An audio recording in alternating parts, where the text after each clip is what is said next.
KBS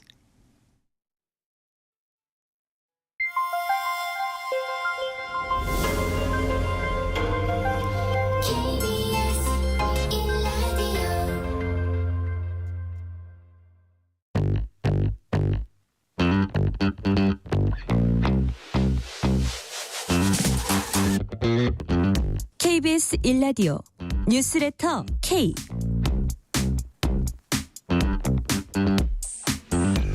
안녕하세요. 뉴스레터 K 진행하는 KBS 전종철 기자입니다. 민주당이 오늘 이진숙 신임 방송통신위원장 탄핵 소추안을 발의해서 국회 본회의에 보고했습니다. 내일은 본회의 표결에 나설 예정입니다. 취임 첫날인 어제 공영방송 이사진 추천 인선안을 처리한 이진숙 위원장은 오늘 임명장과 탄핵 소추안을 동시에 받아든 셈입니다. 국민의힘은 민주당이 상정한 전국민 25만 원 지원법 처리를 막기 위해서 필리버스터 즉 무제한 토론에 돌입했습니다. 갈등이 최고조로 치닫는 국회 상황 정치 토크 코너에서 살펴봅니다. 팔레스타인 무장정파 하마스의 정치국 최고 지도자가 이스라엘 공격으로 이란에서 숨진 것과 관련해 이란이 보복을 공식 선언했습니다.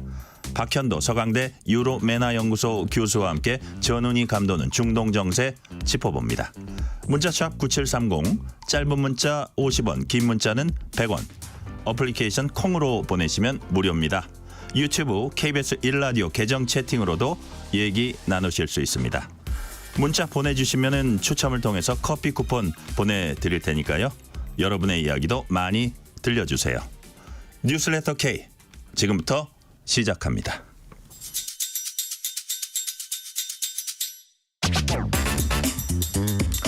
오늘 하루 가장 뜨거운 뉴스들만 골랐습니다. 뉴스레터 K 정치 토크 윤주진 시사평론가 김수민 시사평론가 나오셨습니다. 어서 오세요. 네, 반갑습니다. 자, 윤석열 대통령이 오늘 오후 이진숙 방송통신위원장 임명장을 수여했습니다. 앞서 어제 이진숙 방송통신위원장 취임 후 약 10시간 만에 공영방송 이사진 추천 선임안이 처리됐습니다. 이에 야당은 이진숙 방통위원장 탄핵 소추안을 발의하고 오늘 오후 국회 본회의에 보고했습니다.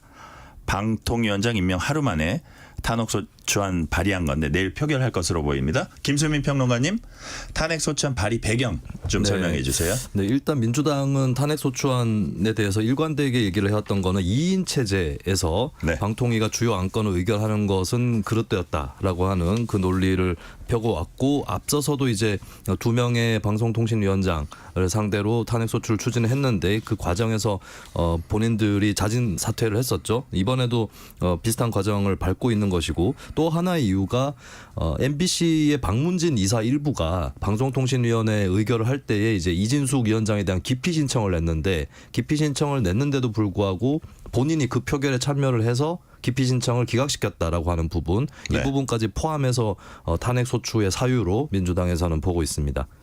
자, 윤주진 평론가님, 여당은 국정 테러다, 또 무고 탄핵이다. 라고 비판했습니다. 무슨 뜻입니까? 이게 우리 헌법상 국회에서 국무위원이나 각 행정기관의 장에 대해서 탄핵 소추할 수 있는 사유는 중대한 헌법 또는 법률상의 위배 사항이 있어야 되는데 그게 또 재직 기간에 이루어진 것이어야 되거든요. 근데 지금 이진숙 방통위원장 취임이 사실 하루밖에 안 됐어요. 그러면 어떤 공직에 있는 장이 하루 만에 이 헌법과 법률을 중대하게 위반할 수 있는가에 의문점이 남는 거죠. 또 두 번째는 뭐냐면은 이 2인 체제의 위법성을 계속해서 민주당은 강조하고 있는데 사실 법원에서 아주 일관되게 2인 체제가 위법하지는 않다고 주장을 하고 있어요. 다만 법의 취지를 제대로 반영하지 못한다는 아쉬움은 있다고는 하지만 그래서 저는 위법성과는 다르다. 위법성은 없다라고 아주 일관되게 판결을 하고 있거든요. 그렇기 때문에 지금 이 민주당에서 추진하고 있는 방통위원장 탄핵 소추가 사실상 무고한 자에게 뒤집어 씌우는 탄핵 소추다. 그래서 또 국정을 심각하게 마비시키기 때문에 국정 테러다 이런 이야기가 나오는 것 같습니다. 네. 자, 민주당은 아울러서 이진숙 방통위원장 관련 국정조사를 8월 임시국회 중에 할 것이라고 밝혔습니다. KBS, MBC 그 이사 선임의 절차적 위법성과 뭐 심사 공정성 따지겠다는 겁니다. 김수민 평론가님, 민주당이 유독 그 이진숙 위원장에 대한 파상 공세에 나서요. 그 이유가 뭘까요? 일단 이진숙 위원장이 MBC의 간부로 재직을 했죠. 내전 MBC 사장도 했고 이제 기획본부장 또 MBC에서 했었는데 그때 이제 쌓여 있었던 그 당시 뭐 언론 탄압에 관련된 뭐 정황이나 의혹 이런 것들도 기본적으로 깔려 있는 거고 그리고 민주당에서 막으려고 했었던 2인 체제 의결이라는 것을 기어이 임기를 시작한 첫날에 했거든요. 여기에 대해서 그냥 넘어갈 수 없다라고 하는 점 그리고 그동안 방통위가 의결해왔던 주요 안건들 중에서도 가장 뜨거운 감자였었던 공영방송 이사진에 관련된 의결 내용이었습니다. 그리고 인사청문회 때 또 불식되지 않은 논란들이 있죠. 노조 탈퇴 종용을 포함한 어떤 그 노조 탄압 프로젝트에 대한 거론도 있었거든요. 특히 많이 부각이 됐었던 법인카드 의혹이라든지 이런 것들이 이제 뒤끝을 남길 수밖에 없는 청문회였고 또 실제적으로 이진숙 위원장이 임명된 이후로 공영방송의 변화들이 또 일어나고 있기 때문에 더더욱이나 야권 입장에서는 그냥 넘길 수 없는 그런 방통위원장이다 이렇게 또 보고 있는 것입니다. 윤주진 평론가님, 그러니까 이제 모든 게 세상 일이 이제 작용과 반작용이 있는데 지금 이진숙 위원장의 어떤 행위 자체를 가지고 이제 민주당이 많이 얘기하거든요. 예. 그 전에 어떤 또 행위들이 저 상대방의 행위들이 있었을 수 있어요. 예를 들어서 뭐 문재인 정권일 수도 그럼요. 있고 네. 만약에 그런 것까지 같이 해서 얘기하면 국민의힘의 입장은 어떤 겁니까? 지금 정권이 교체된 지 벌써 이제 2년이 넘었잖아요. 그런 상황에서 문재인 정권에서 임명된 이사진들이 계속해서 MBC라고 하는 공영방송을 통제하고 있고 또 거기에 이제 이른바 민주노총 소속의 다수의 그런 기자로 구성된 기득권이 문화방송의 운영을 아주 심각하게 개입하고 있다. 이런 점은 사실은 공영방송이 이미 민주당에 의해서 장악이 되어 있다라고 보는 게 사실은 맞아요. 근데 이것을 정권이 바뀌었고 그렇다면 새로운 정부의 국정 기조에 맞춰서 새로운 방향으로 맞게 수정하는 것은 사실은 공영방송 장악이 아니라 어떻게 보면 정상화시키는 하나의 과정이고요. 물론 정권이 바뀔 때마다 공영방송이 누구의 편을 드느냐 마느냐 이 논란을 우리가 불식시켜야 되는 것은 맞습니다. 그러나 지금 야당에서 주장하는 것은 윤석열 정부의 영향을 줄이기 위해서 오히려 반대로 민주당 또는 민주노총의 영향력 그대로 안에 두겠다라는 것이거든요. 그러한 것을 그대로 방치하는 것은 사실상 오히려 역차별이 가능한 거죠. 그래서 그렇기 때문에 이것은 불가능한 것이고 당연히 현 정부의 기조에 맞게 방통위가 박문진 이사를 교체하는 것이 아주 정상적인 그런 수순이다라고 봐야 되겠습니다. 질문 하나 더 드릴게요. 전임 이동관, 김홍일 방통위원장, 이상인 위원장 직무대행까지 이제 3명 탄의가 발의되고 이분들은 자진 사퇴했습니다. 자, 방통위 의결 기능 무력화를 막기 위한 고육지책이라고도 할 수 있는데 그런데 이진숙 방통위원장은 시간을 두고 한번 보자 뭐 이런 얘기를 했어요. 그래서 지금 좀 어떻게 보면 헌재 판단을 받아보려는 게 아니냐 이런 관측 나오고 있는데 윤주진 평론가님 어떻게 전망을 하세요? 일단 가장 중요한 숙제라고 할 수 있는 이제 공영방송 KBS와 문화방송의 이사진 교체까지 이루어낸다면 사실 이제 방통위원장으로서 주어진 책무는 좀 일단락된 건데요. 이 상황에서 어차피 계속 사퇴하고 또 새로운 방통위원장을 임명해봐야 탄핵 소추라고 하는 이 굴레는 벗어나기가 어렵단 말이죠. 그렇다면 이번 기회에 정말 민주당의 이 탄핵 소추가 정당한 것인지 헌재의 판단을 받아보자는 것인데 저는 사실 거의 확신에 가까울 정도로 기각이 나올 거라고 생각을 합니다. 왜냐하면 하루밖에 직을 수행하지 않은 사람이 어떻게 탄핵 소추가 되겠습니까? 이상민 장관, 행안부 장관이 167일 만에 복귀를 했거든요. 그것에 비춰봤을 때 이 사안의 어떤 아주 가볍고 간단한 사안이기 때문에 저는 아주 빠른 속도로 헌재 기각이 나오고 오히려 그렇다면 민주당이 앞으로 뭐 한 서너 달 안에 나올 수 있다. 저는 그보다도 더 적게 나올 거라 보거든요. 네. 그러면은 오히려 방통위원장 이진숙 위원장을 민주당이 비토할 수 있는 그런 명분을 오히려 스스로 걷어차는 결과가 나오지 않나 싶습니다. 우리 김수민 평론가님은 어떻게 보세요? 이진숙 위원장이 뭔가 좀 더 보고 판단을 하겠다라는 취지로 얘기를 했는데 아마도 조만간에 의결해야 될 사항들이 무엇인가를 볼 것 같아요. 그래서 그 사항들이 그러니까 이진숙 위원장이 탄핵 소추안이 의결이 되면 직무가 정지가 되잖아요. 그렇다면 1인 체제가 되기 때문에 그 사안들을 의결을 할 수가 없게 되는데 그래도 괜찮은 것인지 아니면 그것만큼은 막아야 된다고 생각을 하고 본인이 자리를 던질 것인지 이걸 좀 여부를 놓고 판단할 것 같고 아마 이진숙 위원장 뭐 캐릭터를 짐작을 해보더라도 이런 욕심은 있을 거예요. 탄핵 심판을 받아가지고 거기서 내가 이기겠다. 이런 욕심은 저는 있을 걸로 보이거든요. 그래서 안건이 정말 빨리 이렇게 의결을 해줘야 되는 안건이 없다고 판단한다면 그냥 그 직을 지키는 쪽으로, 그러니까 직무정지만 되는 쪽으로 그렇게 가닥을 잡지 않을까 싶고, 근데 저는 말씀드릴 수 있는 게 이게 헌법재판소에서 기각이 된다고 해도 별로 역풍이 없을 거라고 봅니다. 이상민 행안부 장관도 그랬었고요. 왜냐하면 이 사람들이 그러니까 위헌을 정말 중대하게 가지고 탄핵될 만큼 아니라고 하더라도 많은 국민들이 부적절하게 직무를 수행을 하고 있다. 왜 하필 저 사람인가라고 하는 이 생각들은 계속 갖고 계실 것이기 때문에 아마 민주당 또 헌재에서 기각되는 게 그렇게 크게 두렵지 않은 것은 이진숙 위원장의 댐댐이에 대한 대중적 인식, 판단 이런 것들 때문이 아닐까 저는 그렇게 봅니다. 네. 자, 다음 주제로 넘어갈게요. 민주당은 전국민 25만 원 지원법과 노란봉투법으로 불리는 노동조합법 개정안 본회의에 상정했습니다.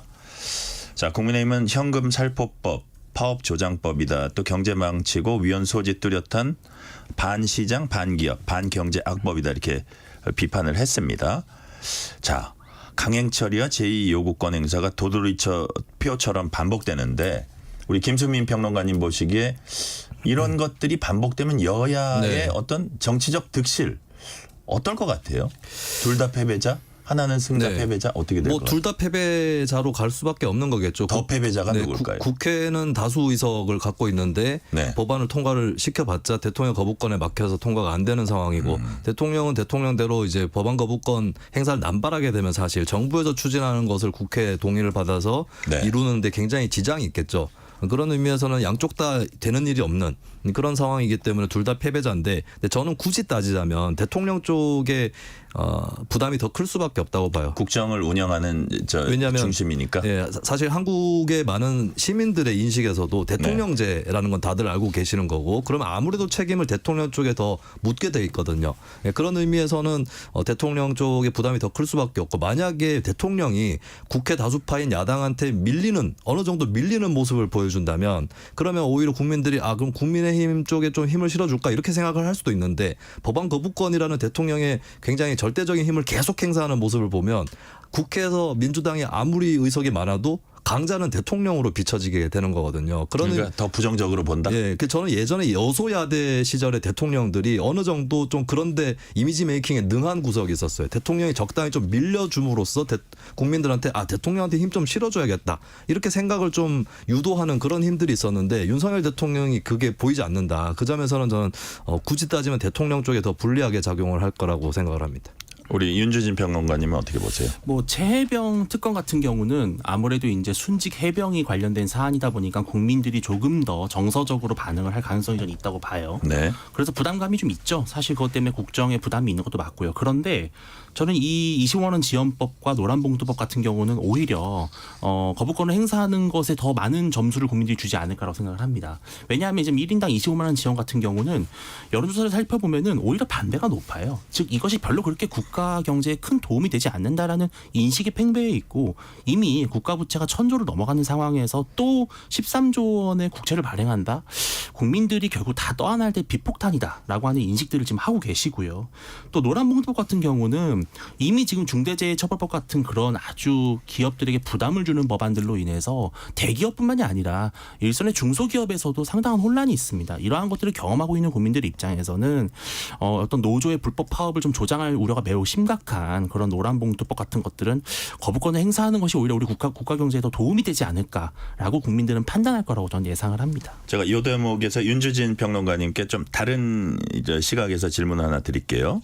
자, 이제 개혁신당의 여기에 대한 반응이랄까 입장이 좀 이제 주목이 되는데, 허은하 개혁신당 대표는 25만 원 지원법, 노란봉투법도 국민만 힘들어지는 법이다. 반대 입장 밝혔고요.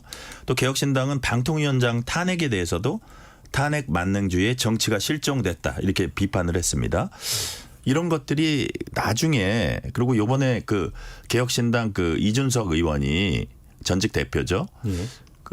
이진숙 이름이 좀 비슷하네. 이준석 의원이 이진석 위원장에 대해서 이니셜이 똑같습니다. 예, 이니셜이 똑같은데 그 청문회, 인사청문회 질문하는 걸 보니까 그 민주당과는 사뭇 다르게 어떻게 뭐 약점이나 이런 것보다는 정책질을 계속 하더라고요. 그래서 그게 되게 눈에 띄었는데, 그래서 이런 것들이 나중에 어떤 정치적으로 중요한 국면, 뭐 그게 대선일 수도 있고 어떤 큰 선거일 수도 있고, 그런 데 가서 이렇게 연대하거나 통합할 수 있는 여지가 엿보인다. 이렇게까지 해석하는 건 너무 빠른가요? 결국에 사실 이준석 의원 같은 경우는 권토 중례가 꿈 아니겠습니까? 국민의힘으로 다시 돌아와서 국민의힘의 대표 보수 정치인의 주자로 올라서는 것이 목표겠죠.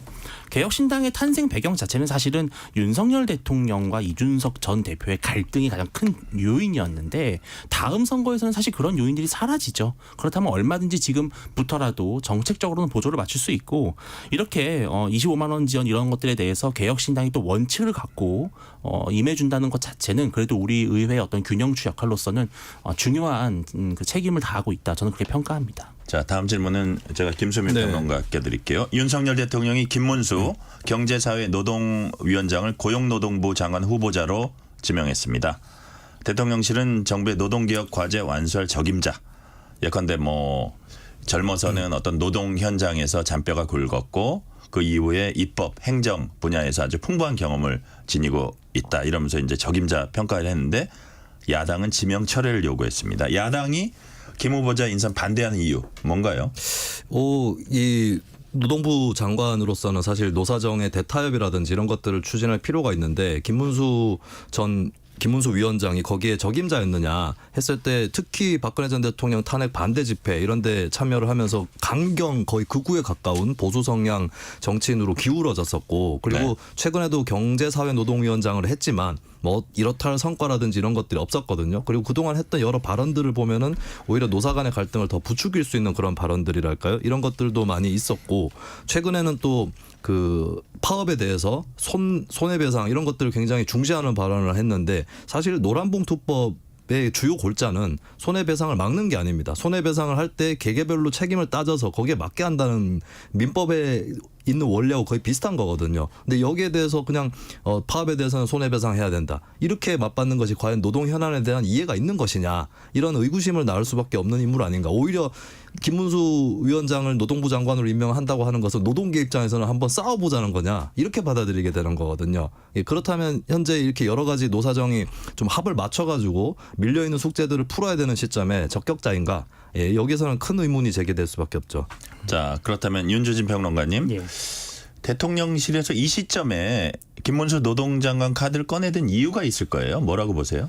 그만큼 사실은 노동개혁이 너무나 절박한 국가적 과제라는 인식을 저는 반영하고 있다고 생각을 합니다. 왜냐하면 사실 이 노동개혁이라고 하는 것이 현재 대한민국 여러 저출생이라든지 지방소멸 또 일자리 부족, 양질의 일자리 부족 같은 다양한 문제에 복합적으로 연루되어 있는 요인이거든요.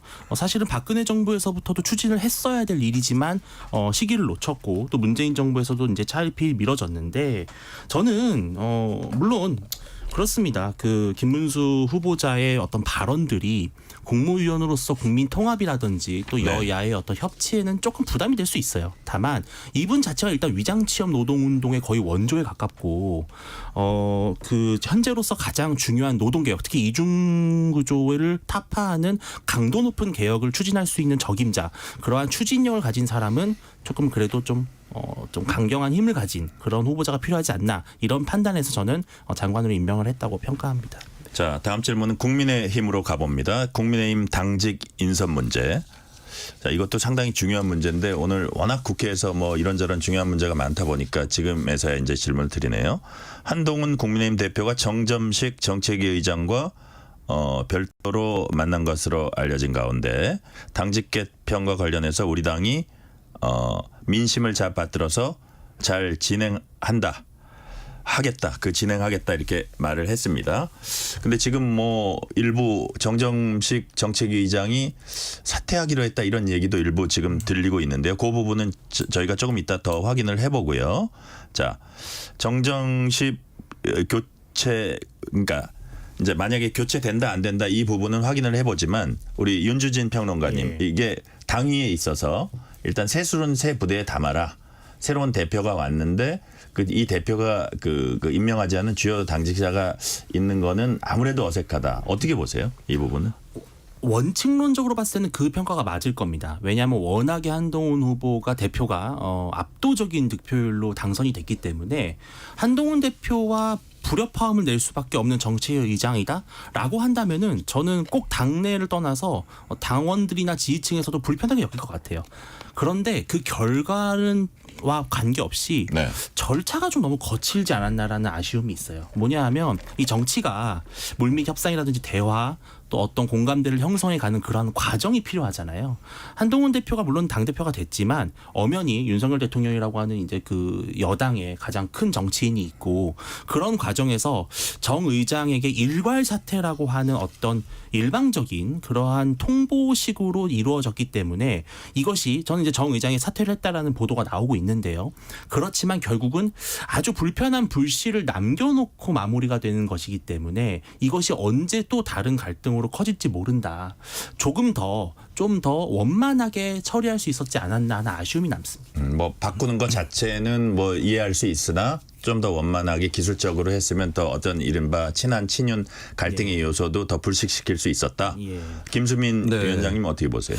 저는 이 국민의힘이 자당의 당헌 당규에 대해서 숙고를 별로 안 했구나라는 생각이 이번에 강하게 들었습니다. 왜냐하면 당헌 당규상으로는 정책위 의장은 대표가 새로 취임한다고 해서 바뀌는 것이 아니거든요. 임기가 1년이 정해져 있고 그리고 당헌상으로도 당기구가 아니라 원내기구로 따로 분류가 돼 있고 또 정책위원장은 정책위를 대표하고 또 의원총회 산하에 설치가 됩니다. 그러니까 사무총장 같은 경우는 국민의힘 당헌당규에 대표의 명을 받아라는 구절이 나오거든요. 근데 정책위 의장은 좀 자율적이고 독립적인 존재인 거예요. 명을 받아 할 때 나 지금 홍준표 시장인 줄 알았어. 명을 받으세요. 그러니까. 네. 그래서 저는 일단 이게 뭐 원리적으로는 대표가 바뀔 때 정책위원장도 바뀌면 좋다 이런 말은 할 수 있지만 네. 사실 당헌 당규에 따르면은 그렇게 바뀌는 건 안 되는 거거든요. 그러면 미리 이걸 개정을 해놓든지 했었어야 된다. 일종의 입법 미비였다 이렇게 생각이 들고 좀 저도 과정이 좀 거칠다 이런 거는 윤주진 평론가하고 같은 생각이 듭니다. 특히 당직자들이 일괄 사표를 냈는데 이게 뭐 어떻게 보면 정점식 위원장을 편하게 해주려고 그랬다라고 얘기가 나오지만 오히려 그렇게 다 같이 사표를 내버리면 더 큰 압박이 되는 거거든요. 이런 측면은 아직까지 좀 국민의힘 내부에서 어떤 과정이랄까 이런 것들이 확립되지 않은 그런 상황을 좀 드러낸 게 아닌가 싶습니다. 네. 민주당 정성호 의원 5선입니다. 윤석열 대통령 탄핵이 거론되는 데 대해 우려를 거듭 표했습니다. 정 의원은 굉장히 신중해야 한다. 대통령은 국민이 뽑았기 때문에 국민 다수가 이분이 대통령직을 수행하는 게 적절치 않겠다고 판단하는 정도의 사유가 있어야 한다. 민주당 다수 의견도 바로 대통령 탄핵하자는 건 아닐 것이다. 이렇게 말했습니다. 친명계 좌장으로 꼽히는 정성호 의원이 김수민 평론가님 네. 왜 이런 얘기를 했을까요?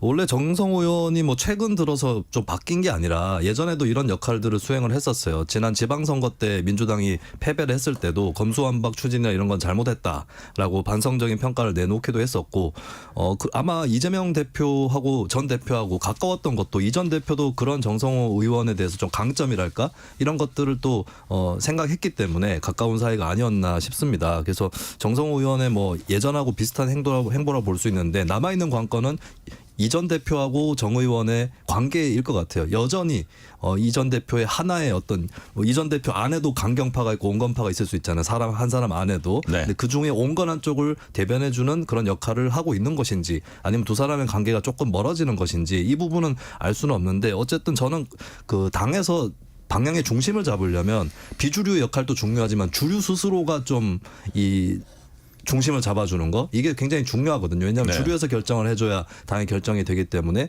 그런 의미에서는 정성호 의원이 민주당에서 맡고 있는 역할이 상당히 크다.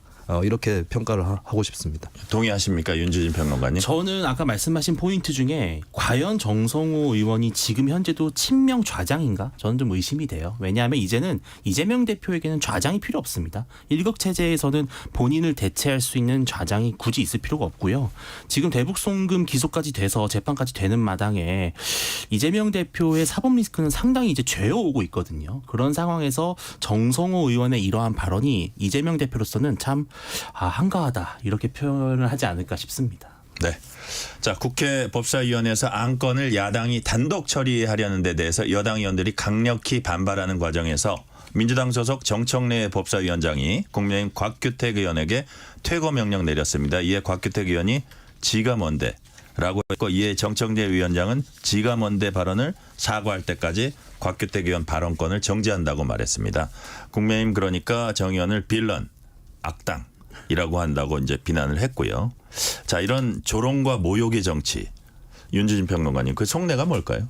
저는 우리 국회가 과거에도 이런 다소 못난 모습들을 계속 반복적으로 보여왔죠. 뭐 서로 고성도 하고 삿대질도 하고 과거에는 뭐 사실 뭐 난투극도 벌어지지 않았습니까? 그런데 그럼에도 불구하고 상임위원장이라고 하는 자리에 앉아서 상임위원회 발언권을 막고 퇴거를 시킨다? 이건 완전히 다른 문제입니다. 싸울 때 싸우더라도요. 그 안에서 치고받고 싸워야 됩니다. 그런데 국회의원이 유일하게 의정활동을 할 수 있는 공간들이 있어요. 상임위에서 상임위원으로서 역할을 하지 못하게 막는다? 그거는 어떤 갈등과 분열이 아니라 이거는 약간 독재에 가까운 국회 운영이거든요. 저는 그런 면에서는 정청래 위원장이 지금까지 보이고 있는 이런 상임위 운영은 의회 민주주의의 기초를 아주 심각하게 말살하고 있다. 그런 우려가 듭니다.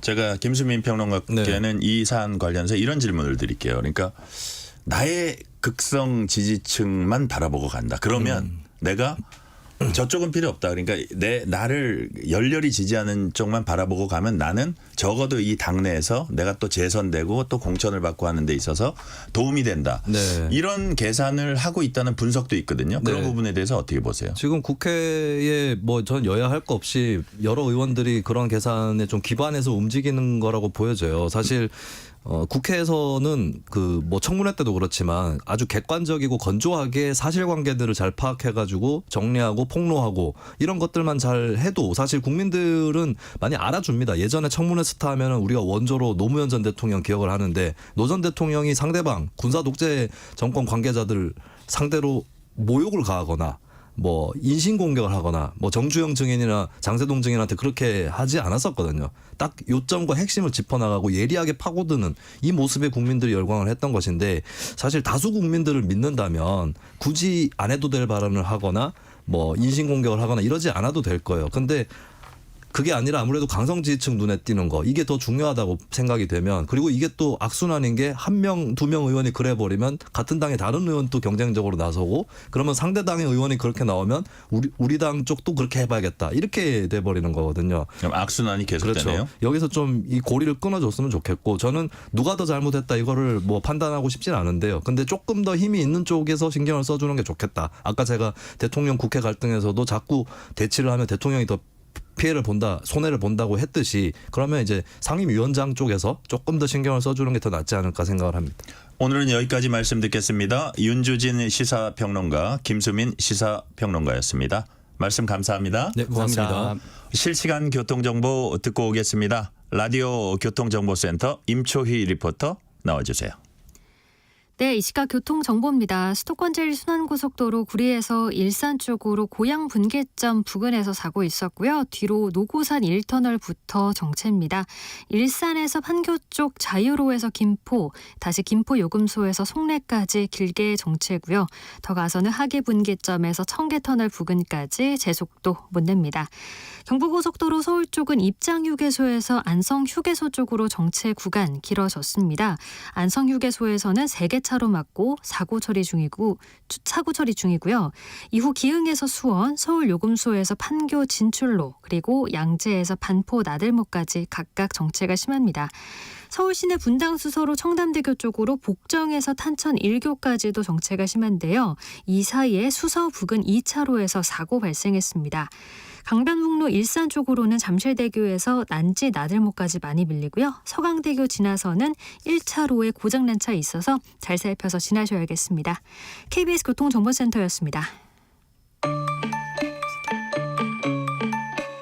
퇴근길, 당신과 함께 읽는 세상 이야기. KBS 일라디오 뉴스레터 K.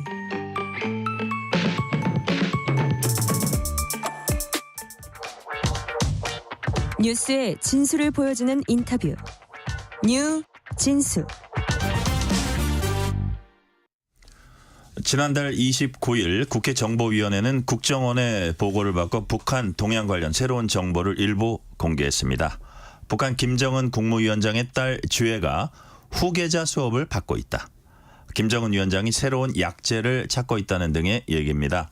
북한이 8년 만에 하계올림픽에 복귀해서 얼마 전 첫 메달을 또 땄습니다. 최신 북한 동향 최영환 국가안보전략연구원 책임연구위원과 함께 얘기 나눠보겠습니다. 최영환 위원님 어서 오세요. 예, 안녕하세요. 반갑습니다. 자, 북한이 먼저 이제 올림픽 얘기부터 조금 해볼게요. 북한이 2016년 리우 올림픽 이후 8년 만에 올림픽 무대로 돌아왔습니다. 2020 도쿄올림픽에서 코로나를 이제 이유로 그때는 불참했다가 IOC로부터 자격 정지를 받고 이후 동계올림픽에도 참가하지 못했습니다. 이제 징계가 풀렸습니까? 예, 그렇죠. 2020년 도쿄올림픽인데 사실 21년에 열렸죠. 네네. 그때 이제 IOC 소속 206개 국가인가요? 그 중에 무단으로 선수단을 안 보낸 국가는 북한뿐이었었거든요. 네. 그래서 2022년 말까지 자격 정지를 당했고요. 작년 9월달에 있었던 항저우 아시안 게임에도 참석을 했고 이번에도 참석하게 된 것 같습니다. 네네. 자, 8년 만에 복귀한 북한 선수들 메달 소식도 연달아 들리고 있습니다. 북한의 탁구 혼성 복식 리정식 김금용조는 세계 2위 일본을 꺾고 결승에 올라서 세계 최강 중국과 대결 끝에 은메달을 획득했습니다. 우리나라가 동메달을 획득한 그 게임인데요. 어젠 다이빙 조진미 김미래 선수가 두 번째 메달인 은메달도 땄습니다. 책임연구위원님 보시기에 북한 선수 특별히 좀 지켜보시는 주목하는 북한 선수라든지 경기라든지 이런 거 있습니까? 사실 우리 선수들 게임이 너무 재밌어갖고 북한 선수들 게임 이렇게 챙겨보지는 못했는데요. 요즘 밤잠을 좀 설치십니까? 예. 이번에 북한 선수단은 되게 소규모로 왔습니다. 네. 7개 종목 한 16명 정도 왔다고 하는데요. 그중에 이제 눈에 띄는 선수들이 몇 명 있기는 해요. 여자 기계체조의 안창옥 선수는 올해 월드컵 시리즈에서 전체 1위를 했었거든요. 네. 그래서 아마 가장 메달이 유력한 사람이 아니었을까 싶기도 하고요. 여자 복싱의 방철미, 원은경 이 선수들도 지난번 항저우 아시안 게임에서 금메달, 은메달 땄던 사람들입니다. 강자들이네요. 예. 그리고 여자 유도의 문성희 선수도 지난번 아시안 게임에 은메달 딴 선수이기 때문에 이번에 어떻게 하는지 좀 지켜보고 있습니다. 네, 저기 주목할 만한 북한 선수들 말씀해 주셨고요. 탁구의 리정식 김금용조가 은메달을 딴 데 이제 기자회견을 할 때 사회자가 정식 명칭인 DPR DPR 코리아죠. Democratic People's Republic of Korea 대신 그냥 편하게 북한 노스 코리아라고 부르자 북한 대표팀 관계자가 기자회견을 중단시키면서 DPR 코리아라고 불러달라. 정식 명칭을 불러라. 이렇게 요구를 했습니다. 예. 사실은 명칭은 우리나라가 되게 큰 뭐라 그럴까요? 개막식에서 큰 상처가 있는데 여하튼 북한은 이 문제 이렇게 문제 제기를 했습니다. 북한이 이 문제에 이렇게 예민한 이유가 있을까요? 어느 나라나 정식 국호를 부르는 게 당연한 일이긴 한데 네네. 북한이 좀 예민한 모습을 보이는 거는 사실인 것 같습니다. 미루어 짐작해 보면 작년 말에 이제 그 두 개의 국가 정책을 표방하지 않았겠습니까? 남한하고 북한이 마치 다른 국가처럼 이렇게 하니까 노스 코리아, 사우스 코리아 이렇게 하면 남한, 북한 이렇게 들리는 그 표현을 굳이 피하고 정식 DPR 코리아라는 이름을 좀 불러주기로 원하는 것 같습니다. 그러니까 노스 코리아 하면 사우스 코리아를 그 전제로 한 명칭이니까. 그렇죠. 하나의 코리아라는 느낌을 주지 않습니까? 그러니까요. 하나의 코리아인데 남쪽과 북쪽이다. 이런 느낌을 좀 피하고 싶어하는 것 같아요. 그런 뜻으로 예민했군요. 네. 자, 지금 두 국가론 얘기하셨는데 관련되는 질문입니다. 북한 선수단 대부분 선수촌에서 두문불출한다고 해요. 그리고 어쩌다가 이제 한국 취재진이 다가가면 빠르게 자리를 피하고 이렇게 그렇다면 북한에서 최근에 냉각된 이런 분위기를 반영해서 좀 접촉을 피해라 이런 일종의 지령이 내려왔다고 봐야 되나요? 그런 지침이 있었을 수도 있고요. 네. 아니면 그런 지침이 없다고 하더라도 남북 관계가 전반적으로 이렇게 경색된 국면에서는 불필요하게 오해를 받으려고 하지 않는 북한. 괜히 대화하다가 친하게 그렇죠. 막 이렇게 웃고 떠들고 이랬다 그러면 그게 이제 오해를 살 수 있으니까. 그게 이제 돌아가서는 북한에서는 그게 사상범이기 때문에 그러니까요. 그런 것들에 대한 아마 알아서 조심하는 그런 분위기도 있을 것 같고요. 네. 그리고 북한 전통적으로 아이들이나 혹은 예술인 혹은 이런 운동선수들처럼 네. 정서적 교류가 굉장히 쉬운 그룹들의 교류를 조금 꺼리는 경향도 있기는 합니다. 그러니까 지금 사실 북한이 최근에 보면 얼마 전에 무슨 중학생들을 공개 처형했다는 이런 소식도 들어와 있는데 그게 그 남한의 어떤 그 문화나 이런 부분의 유입 이런 걸 되게 엄청나게 신경 쓰는 것 같아요. 그렇죠. 그런 면에서 보면 이 선수들도 지금 만약에 북한 내부 분위기가 그렇다면 그런 것까지도 좀 감안을 할 것 같습니다. 아마 그런 것들에 대한 자기 검열들이 존재할 거라고 생각합니다. 그러니까요. 예, 예. 자, 지금 뉴스레터 K는 최용환 국가안보전략연구원 책임연구위원과 얘기 나누고 있습니다. 자, 지금부터는 최근 북한 동향, 그 국정원을 통해서 본 국회 정보위원회를 통해서 본 최근 북한 동향 짚어보겠습니다. 자, 29일 열린 국회 정보위에서 이제 끝나고 나서 여야 간사가 공개한 내용입니다. 김정은 위원장 현재 몸무게 140kg, 초고도 비만에 따른 심장질환 고위험군이라는 이제 분석을 내놨고요. 자, 이제 눈에 띄는 게 기존에 복용하던 약제가 아닌 다른 약제를 찾고 있는 동향도 포착됐다. 실제로 건강에 문제가 좀 생겼다고 보여지세요? 뭐 지금 이것만 가지고 제가 건강에 문제가 네네. 있다 없다 말씀드리긴 좀 어렵긴 그렇죠. 한데 예, 또 예. 그 이제 40 좀 넘은 나이기 때문에 아직 뭐 치명적인 영향이 있을 거다 이렇게 생각하기는 좀 어렵긴 하지만 겉으로 보기에도 대단히 과체중이고 네네. 그리고 성인병 우려가 있어 보이지 않습니까? 그리고 이제 할아버지 아버지인 김일성 김정일의 사망 원인들을 추정해 보면 집안의 그 심혈관 질환과 관련된 어떤 가족력은 분명히 있는 것 같아요. 네네. 근데 그런 가족력이 있는 사람이 저렇게 체중 관리가 안 되고 한다는 점에서는 분명히 여러 가지 질병에 노출돼 있다라는 추정은 할 수 있고요. 그리고 이제 북한 체제 입장에서는 네. 수령의 건강이라는 거는 뭐 최우선 관심사이기 때문에 조금이라도 문제가 있으면 계속 더 좋은 약제를 찾고 하는 건 뭐 지속적으로 일어나는 일일 거라고 생각합니다. 네. 지난해 11월 탈북한 쿠바 주재 북한 대사관 리 일규 전 참사는 KBS 인터뷰에서 김정은 국무위원장 만났을 때 김 위원장이 술을 많이 마시지 않아도 얼굴이 새빨갛고 굉장히 숨가빠했다고 전했습니다. 만약에 김정은 국무위원장 건강에 심각한 이상이 생기는 경우에 북한 체제가 어떤 영향을 받게 될까요? 일단 북한 체제의 문제점인데요. 네. 일단 첫 번째는 모든 권한이 최고 지도자에게 과도하게 집중돼 있기 때문에 네. 최고 지도자가 유고 상태가 나면 체제가 굉장히 불안할 수밖에 없는 거고요.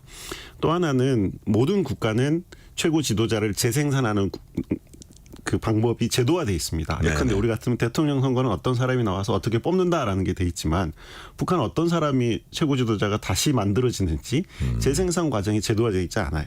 근데 최고 지도자에게 모든 권한은 집중돼 있는 시스템이란 말이죠. 그러면 최고 지도자가 유고됐을 때 특히 항상 갑자기. 그렇죠. 그죠? 예. 항상 불안한 구조일 수밖에 없고요. 더군다나 이제 김정은 위원장 나이가 굉장히 젊고 그러다 보니까 애들이 어리고 네. 그러면 아주 어린 애들한테 또다시 세습이 될 거냐. 그 문제와 관련돼서 더 체제 불안을 느끼게 하는 부분이라고 할 수 있습니다. 그러니까요. 아주 어린 그 자녀한테 세습을 할 거냐. 그렇다고 백두혈통이 아닌 어쨌든 그 최고위에 있는 관직에 있는 사람한테 줄 거냐.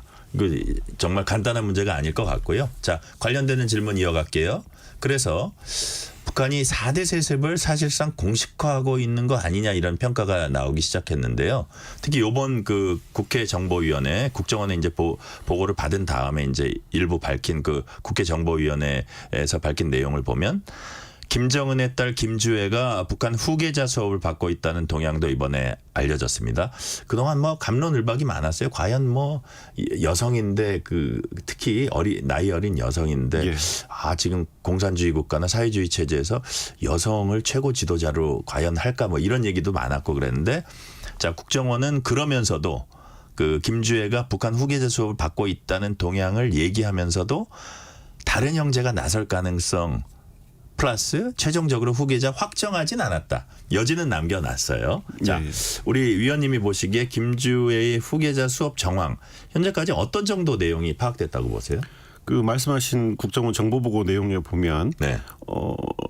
김주의 공개 활동이 주로 군사 부문에 굉장히 집중돼 있기 때문에 제국주의 국가에 맞서는 어떤 지도자로서 이미지를 구축하려고 하는 거 아니냐. 네. 그리고 예전에 김정일한테 붙였던 향도라는 명칭 뭐라고 그래야 되죠? 같은 수식어를 붙인 것 이런 그 것들이 수령이나 후계자한테만 붙이는 거 아닌가요? 예. 그죠? 예. 예. 그래서 그런 것들이 좀 지도자로서 지도자 수업을 받는 거 아니냐라는 정황 증거라고 제시한 것 같아요. 네. 근데 그럼에도 불구하고 북한이 너무 노골적으로 아주 어린 여자아이를 이렇게 하는 것을 우리가 그대로 받아들여야 되느냐에 대한 의구심은 또 개인적으로는 존재합니다. 그 의구심을 또 직접적으로 말씀하신 분이 문재인 정부 국정원장 출신 박지원 민주당 의원입니다. 김주애가 후계자 길을 밟고 있다고 생각하지 않는다.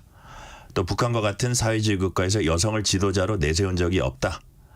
심지어는 어떤 말씀도 하셨냐면 해외에서 유학 중인 아들을 감추기 위해서 김주애를 내세운 것일 수도 있다라고 분석했는데 이 전직 국정원장의 분석 뭐 이렇게 좀 주목해 만할 부분도 조금 있습니까?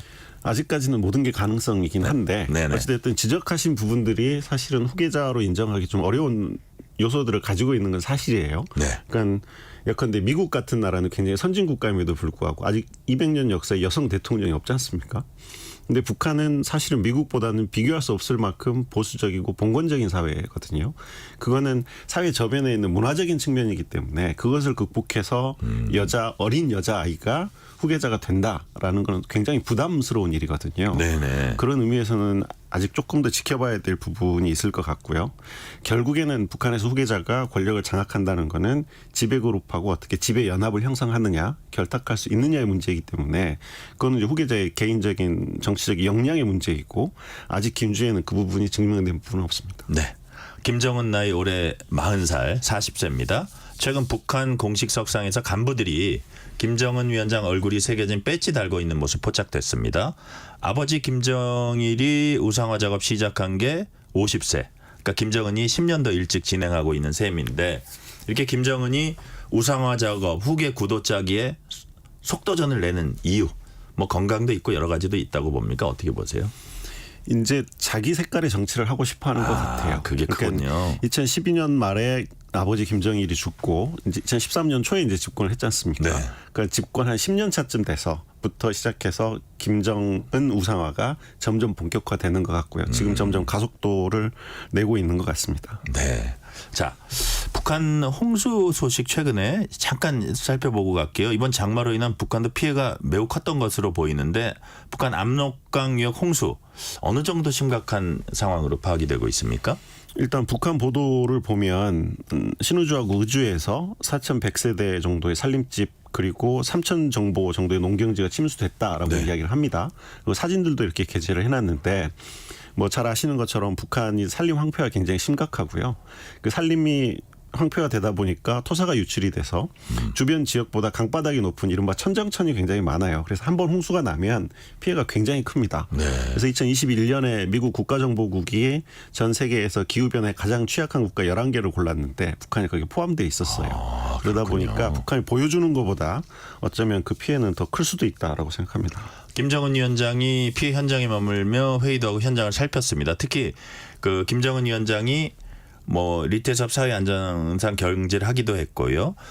수해 현장에서 꼬무보트 직접 타고 현장을 점검하는 그 보트가 별로 크지가 않더라고요. 제가 네. 보기에 대여섯 명, 7, 8명 탈 수 있는 조그만 보트고 이렇게 안전해 보이지가 않던데 여튼 그 모서리에 앉아가지고 이렇게 막 다니면서 바람이 날리니까 머리도 손으로 막 하고 이렇게 뭐 그런 것들도 어떻게 보면 이 선전에 능한 사회주의 국가에서 연출이 됐을까 하는 생각도 할 수 있는데 여하튼 그런 직접 현장에 찾아서 어떻게 화면을 통해서 인민들에게 보여주는 거잖아요. 어떤 효과가 있을까요? 뭐 어느 국가나 비슷하지만 특히 북한 같은 나라에서 지도자의 사진과 영상이라는 거는 그 100% 선전선동 활동하고 연관이 있다고 생각을 해야 됩니다. 네네. 그러니까 민생에 굉장히 관심을 기울이는 어떤 자애로운 지도자의 이미지. 네네. 그리고 이미지를 창출해서 이 재해가 난 거에 대한 주민 불만을 어떤 무마하기 위한 그런 용도들이 있을 거라고 생각되고요. 이거는 뭐 이번이 처음이 아니고 작년에 그 평안도 간석지의 침수 현장에 갔을 때는 허벅지까지 직접 물에 걸어 들어가서 막 흙탕물을 막 해주고 걸어다니는 모습을 연출하기도 그랬군요. 했었고요. 네네. 2020년에 황해도 수해가 났을 때도 직접 자동차를 몰고 황해도 현장까지 막 달려가는 그런 모습을 연출하기도 했었습니다. 네. 자, 북중 관계 잠깐 짚어보고 갈게요. 최근 김정은 위원장이 중국 주재 북한 외교관들에게 중국과 마찰을 두려워하지 말고 업무를 수행하라 하는 취지의 지시를 내린 것으로 전해졌습니다. 국정원도 관련 동향 주시하고 있다고 이제 했고요. 북한이 중요하게 생각하는 전승절 기념 행사에 중국 대사만 참석하지 않았다고도 합니다. 북로가 점점 밀착하는 것과는 달리 북중 관계는 확실히 소원해졌다고 봐야 되나요? 이게 지금 정보가 이중적이어서 네. 정확히 판단하기는 좀 어려운 것 같습니다. 전승절 기념행사에 중국 대사가 참석하지 않았다고 하는데 네. 7월 26일 날 이렇게 정전협정 기념일 이렇게 27일 바로 전날이죠. 김정은이 직접 북중 우이탑 방문을 하고 6.25 전쟁 참전 열사묘지에 가서 헌화를 하거든요. 네. 여기가 이제 6.25 전쟁에 참전했던 중국군을 기리는 장소들이기 때문에 북중 혈맹을 상징하는 장소거든요. 네네. 거기를 김정은이 굳이 또 찾아가는 장면도 있어서 북한과 중국 관계에 어떤 근본적인 변화가 있다라고 판단하기 좀 이르긴 하지만 그럼에도 불구하고 북한하고 러시아가 밀착되는 거에 대한 중국의 어떤 불편한 심경 같은 것들은 분명히 읽히는 정보들이 조금 교차하고 있는 시기다 이렇게 봐야 될 것 같습니다. 네. 제가 지금 말씀드린 전승절은 북한식 표현이고 우리로 치면 1953년 7월 27일이죠. 정전 기념일 의미한다는 점 짚고 넘어가겠습니다. 자, 지난달 27일 열린 아세안 지역 안보 포럼 ARF 외교장관에 의해서 북한이 참여한 유일한 영내 다자 안보 협의체인데요. 자, 북러가 지난 6월에 포괄적인 전략적 동반자 관계 조약을 체결한 이후에 열리는 첫 ARF여서 최선희 외무상이 이제 참석하지 않을까 했었는데 참석 안 하고 대신 리영철 주 라오스 대사가 참석했습니다. 최선희 외무상이 참석 왜 안 했을까요? 두 가지 측면이라고 생각합니다. 하나는 지금 북한 외교의 초점은 확실히 러시아 쪽에 가 있는 것 같아요. 그렇군요. 그리고 러시아의 우방인 벨라루스하고도 관계가 굉장히 교류가 활발해지고 있습니다. 그래서 거기에 우선 집중하는 측면이 하나 있고요. 네. 또 하나는 반대로 이제 ARF와 같은 아시안 지역 안보 포럼 이런 것들에 대해서 북한이 좀 비중을 낮게 본다라는 거고요. 뭐 이건 거꾸로 생각하면 그 ARF 같은 곳에서 북한의 위상이 굉장히 낮다. 라는 거를 또 역설적으로 보여주는 장면이라고도 생각합니다. 네. 아까 저기 올림픽 때 이제 북한 선수단이나 선수들이 우리가 다가가면 이렇게 좀 피한다 이런 얘기도 했는데 비슷한 장면이 ARF에서 이제 발생을 했습니다. 조태열 외교부 장관이 지금 방금 말씀드린 그 리영철 대사에게 다가가서 인사나 합시다 했더니 뒷짐진 채 이제 쳐다보지도 않았다고 해요. 조태열 장관이 기자간담회에서 우리는 대화문 열려 있다 얘기하러 갔는데 돌아보지 않아서 민망했다. 냉랭한 남북 관계를 아무래도 반영하는 거겠죠. 그렇죠. 그리고 이제 지금 상황은 전체적으로 남북 관계 긴장 국면을 김정은, 김여정 같은 최고 지도부가 주도하고 있지 않습니까? 네네. 그러면 외무성이나 통전부 같은 실무부서는 영향력이 굉장히 쪼그라들 수밖에 없고요. 북한 체제 특성상 최고 지도자가 강경하게 나오면 실무진은 더 강경하게 나갈 수밖에 없는 구조거든요. 거기서 아마 막 화기애애하게 대화를 하는 모습이 나가면 안 되는 거예요. 그렇죠. 북한 네. 대사 입장에서는 굉장히 조심스러운 자리였을 겁니다. 네. 미국 대선 결과는 미북 관계에 어떤 영향을 줄지 이게 이제 큰 관심사인데요. 일단 트럼프 전 대통령은 김정은도 자신이 돌아오기를 원할 거다. 사실 김정은은 나를 그리워하고 있다. 뭐 옛날에 대통령 시절에는 사랑에 빠졌다 이런 fall in love with him 뭐 이런 표현도 썼었는데 트럼프 전 대통령이 다시 대통령 된다면 김정은 위원장과의 협상에 들어간다고 보세요? 일단 그 두 사람 성향을 고려했을 때는 분명히 한 번쯤 만날 가능성이 저는 있다고 생각합니다. 네. 근데 다시 만난다고 하더라도 2018년, 19년과 같은 분위기는 아닐 것 같아요. 트럼프 입장에서는 하노이에서 이른바 빅딜을 하기 위해서 작은 딜을 걷어차고 나왔는데 그보다 더 큰 걸 얻어야 사실은 합의를 할 수 있는 거 아니겠습니까? 네네. 근데 김정은은 그 사이에 자기는 핵 능력도 늘었고 러시아라는 친구도 생겼기 때문에 난 가격이 더 비싸졌다라고 생각할 거예요. 그러니까 김정은은 더 작게 내놓으려고 할 거고 트럼프는 더 많이 달려고 할 거기 때문에 아마 둘이 협상을 하기는 할 것 같은데 협상이 결코 만만치 않을 겁니다. 그렇고요. 자. 카멀라 해리스 쪽 얘기해 볼게요. 카멀라 해리스 부통령 민주당 쪽 대선 후보죠. 북한의 완전한 비핵화를 목표로 하는 바이든 행정부의 대북 정책 기조 이제 이어갈 것으로 보이는데 트럼프의 어떤 대북 접근법을 비꼬아서 이런 얘기했어요. 김정은과 연애 편지 주고받지 않겠다. 뭐 과거에 한 얘기입니다. 자, 그리고 카멀라 해리스 부통령이 상당히 인권이나 이런 걸 강조하는 약간 진보적인 사고를 갖고 있는데 대통령이 될 경우에 이런 인권 문제가 좀 심각하다고 평가받는 북한과의 관계 어떤 영향이 있을까요? 아마 바이든 시대의 대북관계 기조가 그대로 유지될 가능성이 훨씬 높다고 생각합니다. 미국 입장에서 보면 우크라이나 전쟁도 어떻게 마무리를 해야 되고 지금 중동 분쟁도 굉장히 시끄러운 상황이고 중국하고 관계도 어떻게 해야 되고 하는 그 외교 안보 현안들이 산적해 있는 데다가 네네. 북한 문제에서 단기의 성과를 낼 가능성이 굉장히 낮지 않습니까? 그런 의미에서는 북한 문제 아주 속도를 내려고 하지는 않을 것 같다는 생각이 듭니다. 네. 마지막으로 질문 하나 드릴게요. 이제 한 1분 이내로 시간이 남았는데 최근 해외에서 신분 감추고 활동하는 첩보 요원들의 실명 등 군 기밀 유출한 혐의로 국군 정보사령부 소속 군무원이 구속됐습니다. 이번 정보 유출로 정보 요원 수십 명은 신변의 위협을 느껴서 급히 귀국한 것으로 이제 알려졌고요. 이게 일종의 우리나라 안보에 좀 영향을 끼친다고도 보세요. 저는 굉장히 심각하다고 생각을 합니다. 네. 그 제대로 된 어떤 정보망을 구축하는 데는 수년 혹은 수십 년 시간이 걸리는데 네. 그게 일거에 무너진 거죠. 그러면 그걸 다시 복구할 때까지는 더 많은 시간이 필요할 거고 그동안 우리의 정보력은 굉장히 제한된 상태에서 유지돼야 되기 때문에 굉장히 심각한 문제라고 생각합니다. 네네. 그러면 앞으로 이 사건은 어떤 식으로 좀 이렇게 뭐라 그럴까요? 뭐 이제 해소해야 된다, 마무리해야 된다 보세요? 결국에는 지금 피해를 최소화하면서 네. 우리의 그 휴민트망을 다시 만들어내는 시간을 최소화하는 게 굉장히 중요할 텐데요. 네. 그거는 뭐 한두 가지를 고쳐서 되는 문제는 아니고 일단은 또 이와 같은 일이 발생하지 않도록 관리하는 것 그리고 우리 대북 정보망, 그 해외 정보망을 다시 재구축하는 어떤 새로운 전략 같은 것들이 필요하다고 생각합니다. 네, 휴민트망을 아주 빠른 시기 내에 재구축해야 된다는 말씀. 오늘은 그 말씀까지 듣겠습니다. 최영환 국가안보전략연구원 책임연구위원이었습니다. 오늘 말씀 감사합니다. 예, 감사합니다. 뉴스레터 K 1부 순서 마치고 2부가 이어집니다.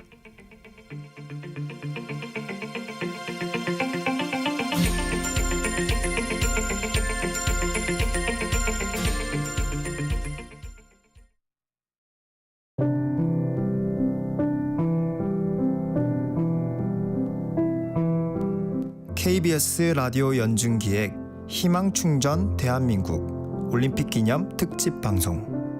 안녕하세요. 초록우산 친선대사 펜싱 선수 박상영입니다. 2016년 리우올림픽에서 금메달을 목에 걸기까지 마음속에서 수없이 되는 한마디, 바로 나는 할 수 있다 였습니다. 어린 시절 어려운 가정 형편으로 인해 운동을 중단해야만 했던 순간 초록우산과 후원자분들은 저를 믿어주셨고 저는 다시 힘을 내 일어설 수 있었습니다. 이처럼 우리 주변에는 운동에 뛰어난 재능이 있어도 어려운 환경 때문에 꿈을 포기하려는 친구들이 꽤 많은데요. 펜싱 국가대표를 꿈꾸는 15살의 대훈이도 예전에 저처럼 힘든 상황에 놓여 있습니다. 엄마와 단 둘이 살며 정부 지원금으로 어렵게 운동을 이어온 대훈이. 하지만 엄마의 건강이 점점 더 악화되며 고민은 커져만 가는데요. 최근 펜싱 선수권 대회 단체전에서 준우승을 거둔 대견한 대훈이가 현실의 벽으로 인해 재능을 포기하지 않았으면 좋겠습니다. 한 사람의 응원이 누군가의 인생을 바꿉니다. 대훈이에게 너는 할 수 있다라는 여러분의 응원과 격려를 보내주세요. 여러분의 따뜻한 손길이 희망의 빛이 됩니다. 후원 문의 1588-4350 1588-4350. 이번 주는 올림픽 특집 방송으로 정기 후원을 받고 있습니다. 희망을 선물해 주세요. KBS 라디오 연중기획 희망충전 대한민국은 초록우산 어린이재단, 인탑스 주식회사 그리고 청취자 여러분과 함께합니다.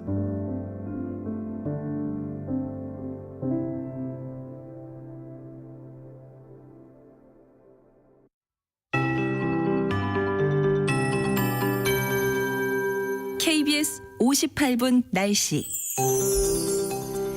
8월의 첫날 역시 폭염 경보와 주의보가 잔뜩 발효 중인데요. 경보 지역이 이제 점점 더 많아지고 있습니다.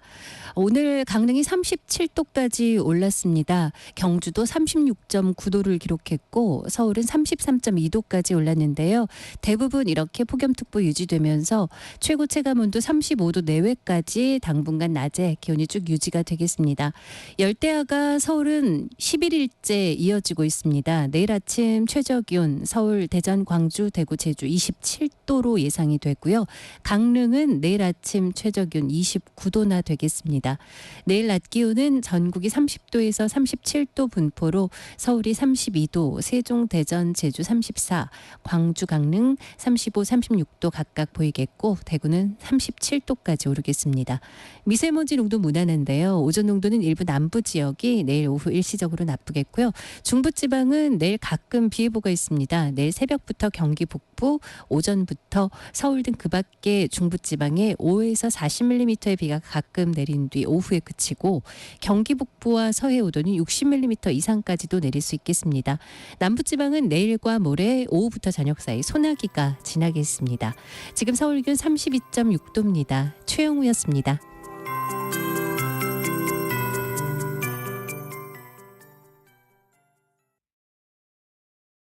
정성을 다하는 국민의 방송 KBS가 6시를 알려드립니다. AM 711kHz, FM 97.3MHz, KBS 1라디오입니다. HLKA.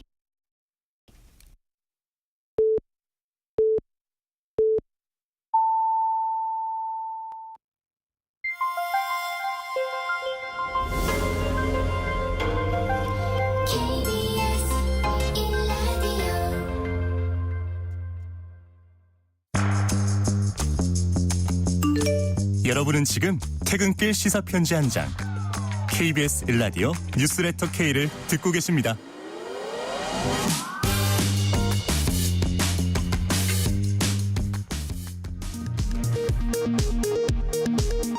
이 시각 라디오 정보센터 뉴스입니다. 개혁신당을 제외한 야 6당이 공동으로 발의한 이진숙 방송통신위원장 탄핵안이 오늘 국회 본회의에 보고됐습니다. 야당은 내일 탄핵소추안을 통과시킬 계획입니다.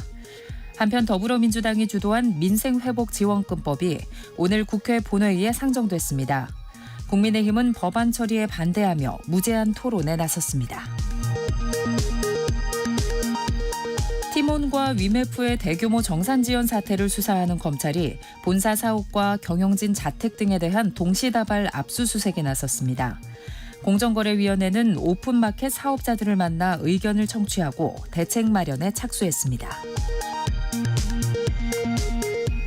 통일부는 북한의 압록강 범람으로 인한 수해와 관련해 상당한 인명피해 가능성이 있다고 본다고 밝혔습니다. 대한적집자사는 북한의 수해 구호물자 지원 용의를 발표했습니다. 경찰이 16명의 사상자를 낸 서울시청역 역주행 사고의 원인을 운전조작 미숙으로 최종 결론 내렸습니다. 사고 차량 운전자는 교통사고 처리 특례법상 업무상 과실치사상 혐의로 검찰에 송치됐습니다. 팔레스타인 무장정파 하마스의 최고 지도자 하니의 암살의 여파로 중동의 전운이 고조되고 있습니다. 이란의 최고 지도자가 이스라엘을 직접 공격할 것을 지시했다는 보도가 나온 가운데 아랍권에서는 이스라엘을 규탄하는 대규모 시위가 열렸습니다. 지금까지 라디오 정보센터 뉴스 편유희였습니다.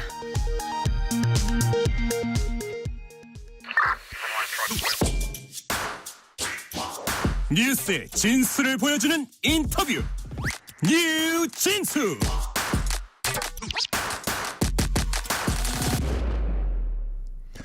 팔레스타인 무장정파 하마스 최고 지도자가 이란 신임 대통령 취임식에 참석한 직후 수도 테헤란에서 미사일 공격으로 사망했습니다. 당장 이란과 하마스 측은 이스라엘이 주도한 암살로 규정하고 보복을 다짐했습니다. 가자지구 전쟁이 시리아와 레바논, 이란까지 확산할 수 있을 거란 우려도 나오고 있습니다. 박현도 서강대 유로메나 연구소 교수와 함께 중동 상황 짚어봅니다. 박현도 교수님 어서 오세요. 네, 안녕하십니까. 자, 먼저 지금 중동 위기 상황을 어떤 수준으로 진단하고 계신지가 제일 궁금합니다. 그동안 이스라엘과 아랍 세계는 공식적으로 4차례 이제 큰 전쟁 치렀잖아요. 이번 사태가 혹시 큰 전쟁으로 갈 수 있는 상황인지 그 정도는 아닌지 좀 논란이 있는 것 같아요. 어떻게 보세요? 이스라엘은 전쟁의 판을 키우고 싶어 합니다.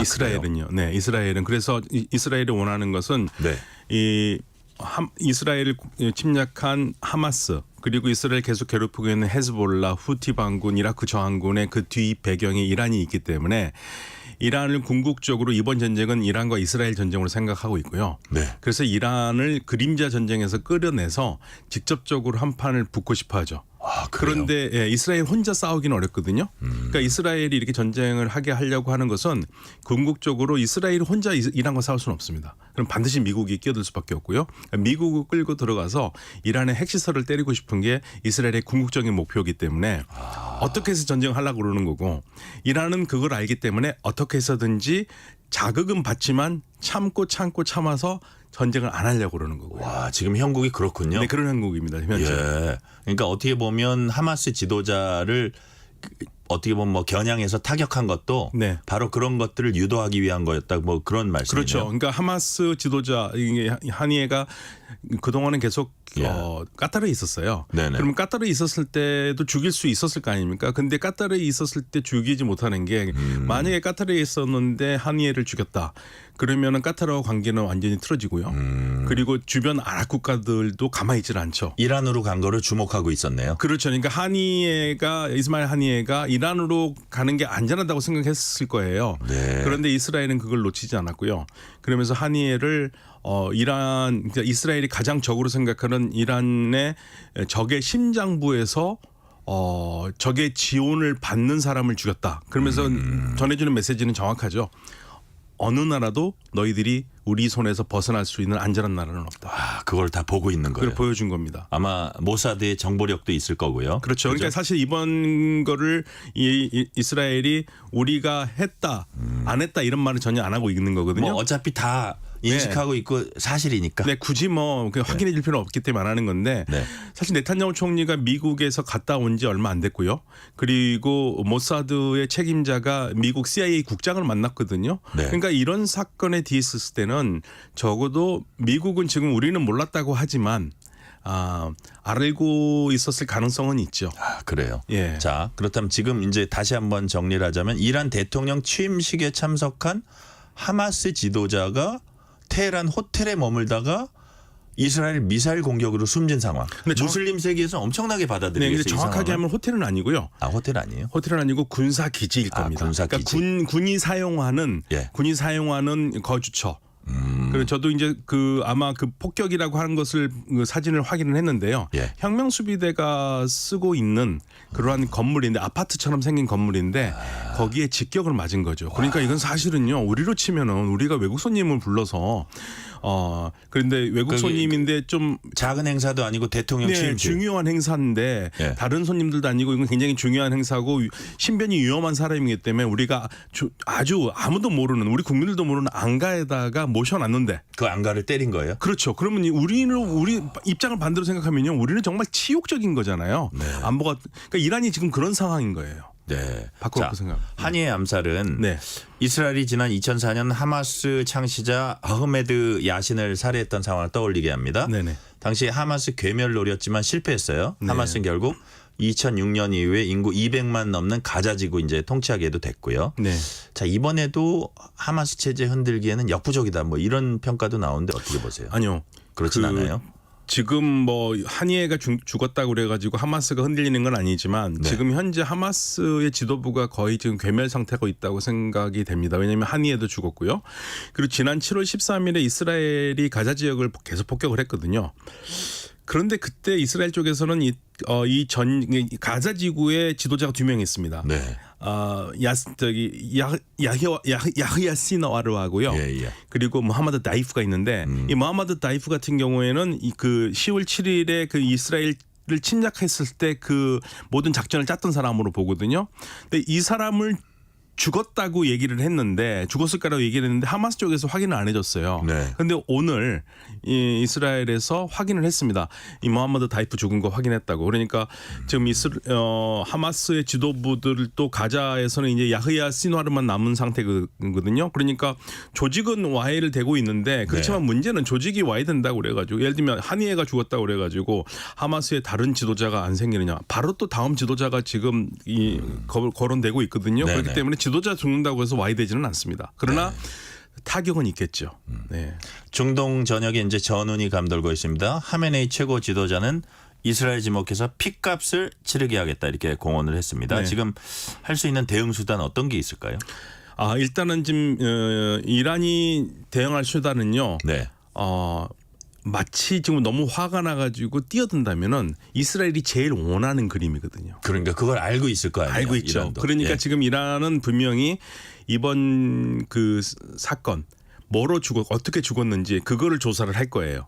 그리고 조사를 해서 거기에 만약에 이스라엘 쪽에 드론이 사용됐다든가 아니면 뭐 미사일이 사용됐다든가 그 출처를 분명히 밝힌 다음에 그리고 거기에 맞는 제한적인 공격을 할 것 같습니다. 그러니까 거기에 네. 맞는 제한적인 네, 공격. 이란이 어떤 전면적인 전쟁으로 나가는 건 일단은 자제한 채. 네, 전면전 전쟁을 할 수가 없는 게요. 네. 제가 이런 말을 하면은 이란에서 화낼지도 모르겠는데 이란이 공군력이 안 됩니다.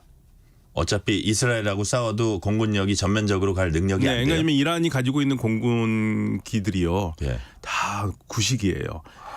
F-14. 도저히 이스라엘하고 상대가 안 돼요. 네, 최근에 우리가 그 F-4 그 퇴역시켰잖아요. 네네. 그 이란에서 아직 쓰고 있습니다. 그리고 미그 29가 언제 겁니까? 수호이 24 전부 다 최신 게 아니거든요. 그러면 도저히 그 이스라엘이 가지고 있는 공군력, 그 아랍 세계 가지고 있는 공군력에 안 돼요. 그래서 전면전하기는 어렵고요.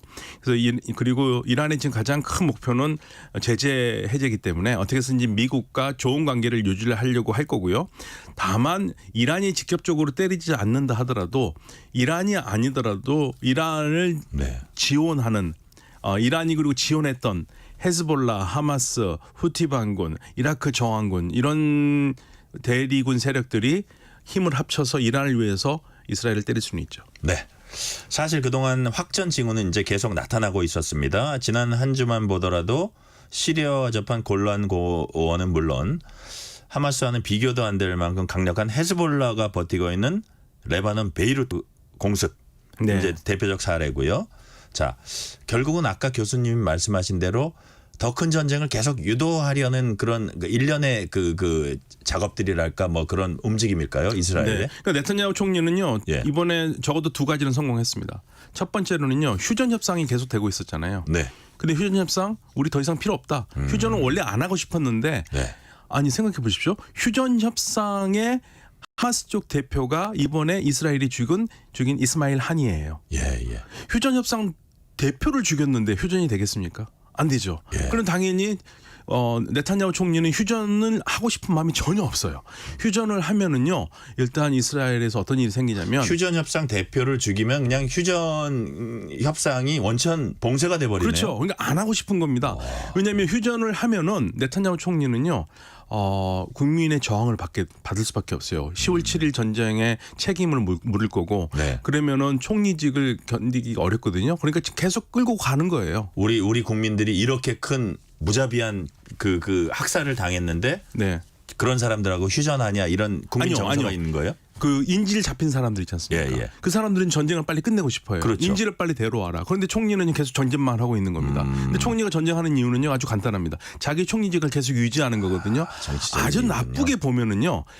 국민의 안전을 자기의 정치 생명과 맞바꾸고 있어요. 국민의 생명을 자기 정치 생명과 맞바꾸고 네, 있다. 자기 정치 생명을 늘리기 위해서 지금 이스라엘에서 인기가 안 좋죠. 인기가 안 좋죠. 그런데 끌어내지는 못하고 있고 그러면 지금 총리가 의회를 해산하고 자기가 새로 선거를 할 수 있는데 하면 지거든요. 그러니까 네. 못하는 겁니다. 2026년까지 총리직이 보장돼 있기 때문에 그때까지 가겠다는 거고요. 네. 그래서 이번에 휴전 협상을 깨버린 거기 때문에 자기는 계속 총리를 하겠다는 얘기고요. 두 번째로는 이란에 충격을 줬지 않습니까? 이란이 공격을 하게 되면은 이란과 미국 사이가 나빠질 수 있지 않습니까? 그러니까 이란과 미국의 사이가 좋아지는 건 이스라엘은 원하지 않거든요. 그래서 이란과 미국 사이를 흔들어 놓는 게 네타냐후 총리의 목표라면 이 두 가지는 성공한 거죠. 그렇죠. 자, 일각에선 이란에서 개혁파 대통령이 취임하면서 서방과 관계 개선 기대감이 이제 높아지는 와중에 네. 이스라엘이 찬물을 끼얹었다 이런 맞습니다. 그 분석도 내놓거든요. 네네. 실제 개혁파로 분류되는 마수드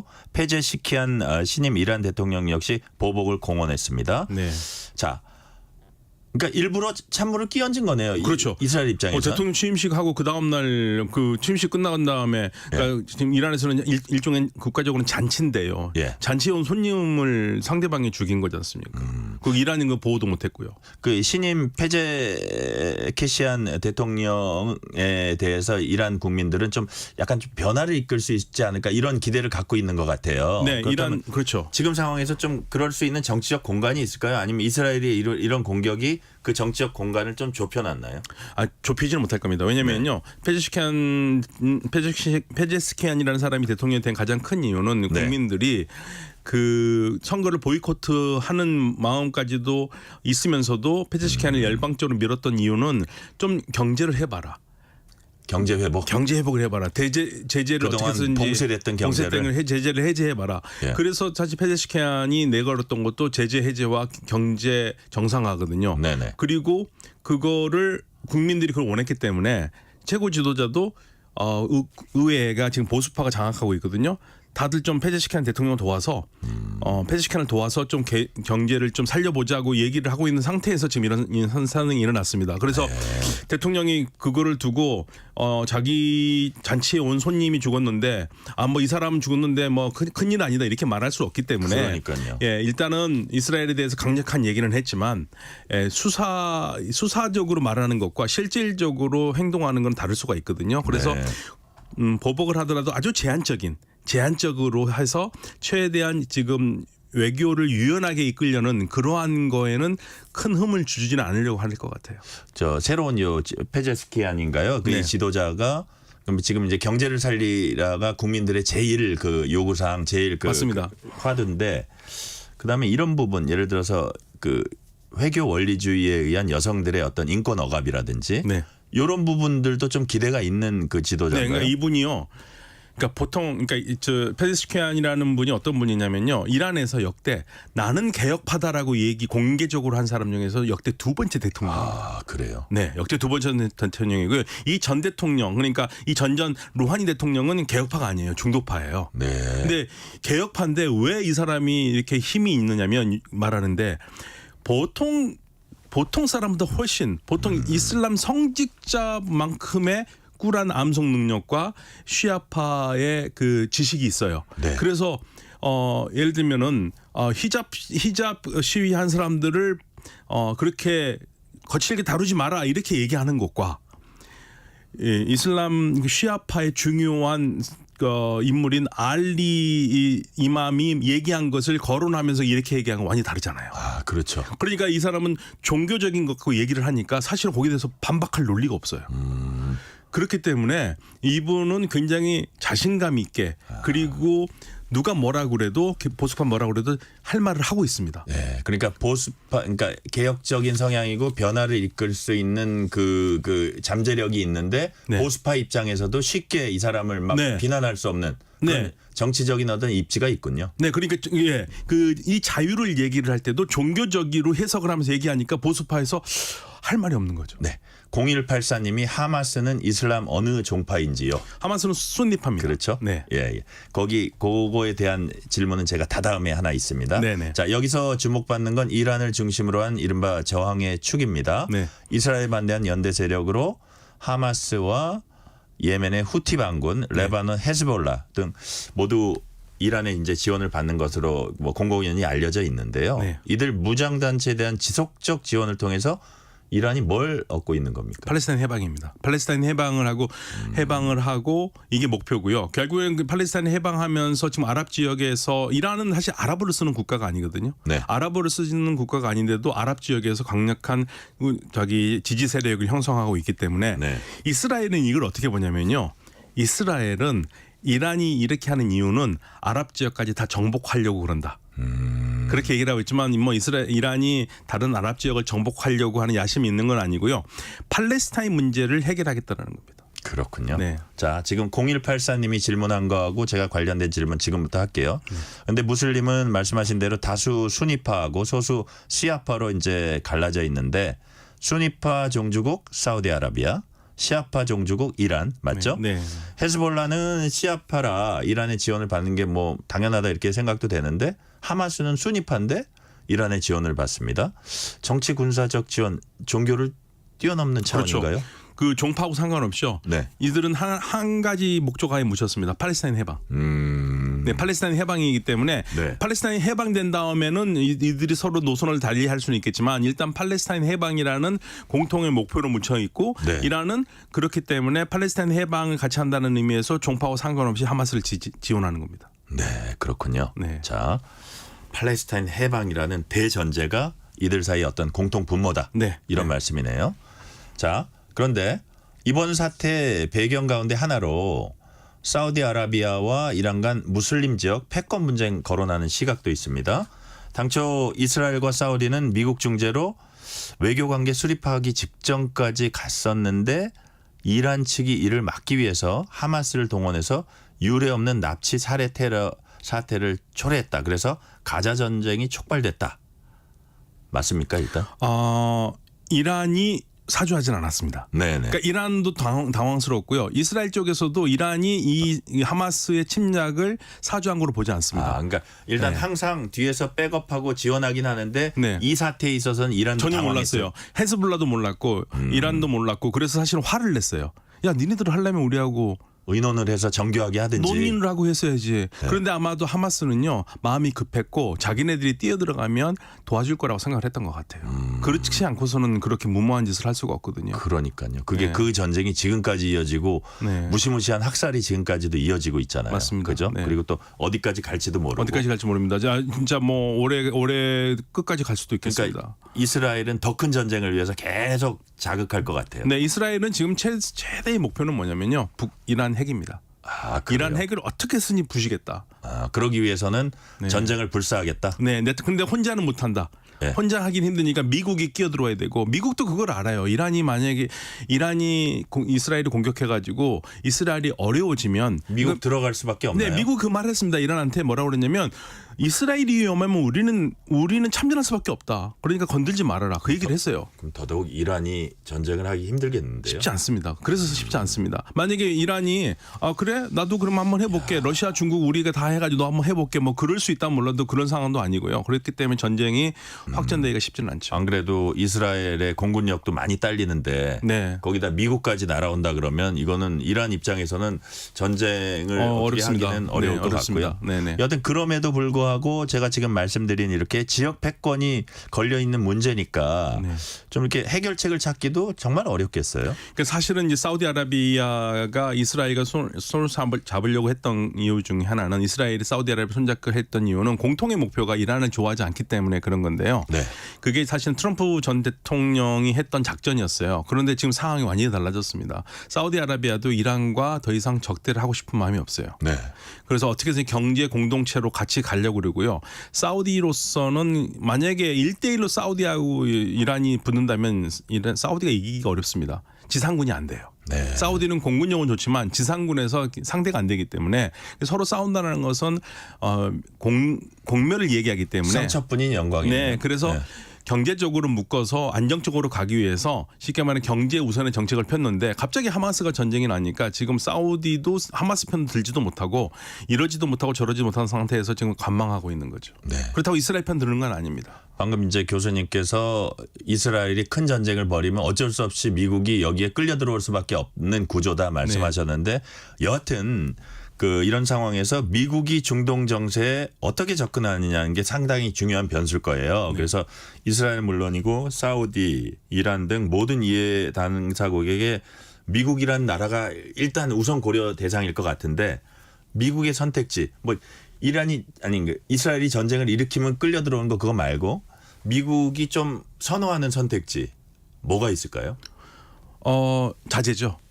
네. 자제. 그러니까 지금 확전을 얘기하고 싶은 나라는 이스라엘밖에 없고요. 네. 이란도 확전을 원하지 않고 미국도 확전을 원하지 않습니다. 그러니까 이란과 미국이 확전을 원하지 않는 이상 확전되기는 어려워요. 그런데 돌발 변수가 있어가지고 정말 불가피한 상태가 된다면 몰라도 그런데 오늘 미국에서도 오스틴 국방장관이 불가피한 전쟁을 굳이 만들 필요 없다고 그랬거든요. 그래서 전쟁을 그게 피할 수 있다고 미국의 입장을 아주 강력하게 보여주네요. 미국은 절대 지금 전쟁하고 싶은 마음 없어요. 그리고 말씀드리지만 지금 현재 민주당 정부가 전쟁이 나면은 이 선거 이기기 어렵습니다. 그러니까요. 그래서 해리스도 전쟁 싫어하고요.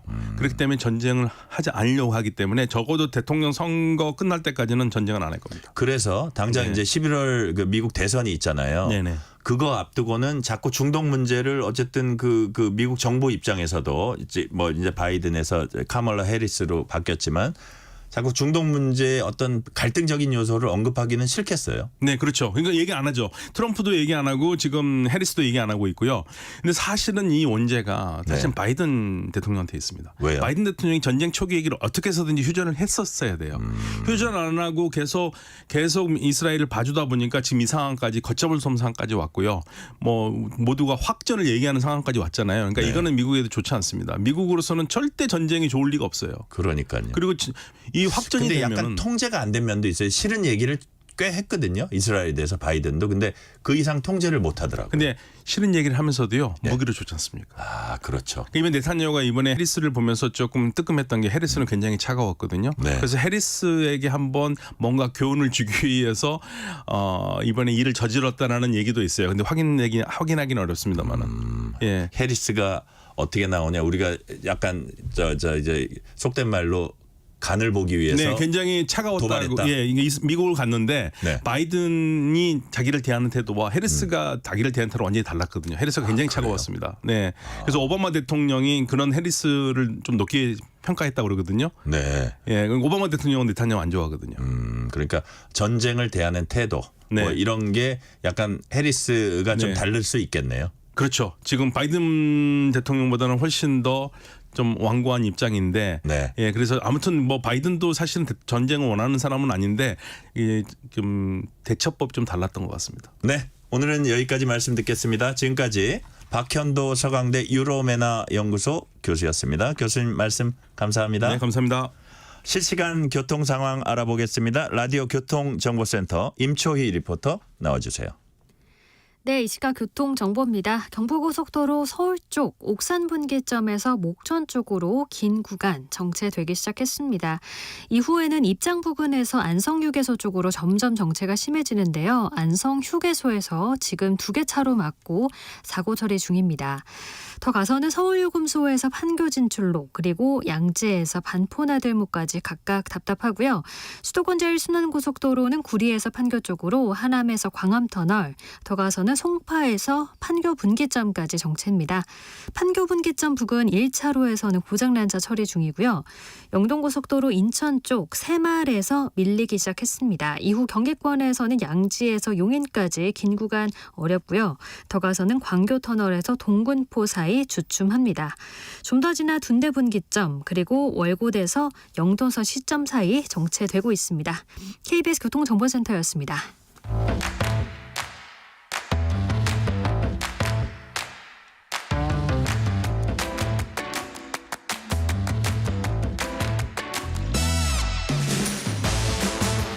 파고 또 파고 골라서 엄선한 뉴스만 전해드립니다. 파파뉴 코너. 오늘은 경향신문 박순봉 기자 나오셨습니다. 어서 오세요. 네, 안녕하세요. 연일 취재 바쁘시죠? 바쁜데 오늘은 올림픽 소식을 전하려니까 그러니까요. 좀 마음이 가볍네요. 자, 어제 한국 펜싱 대표팀이 또 하나의 금메달 추가했습니다. 올림픽 3연패라는 대기록 세웠어요. 네, 주인공은 오상욱, 구본길, 박상원, 도경동 선수인데요.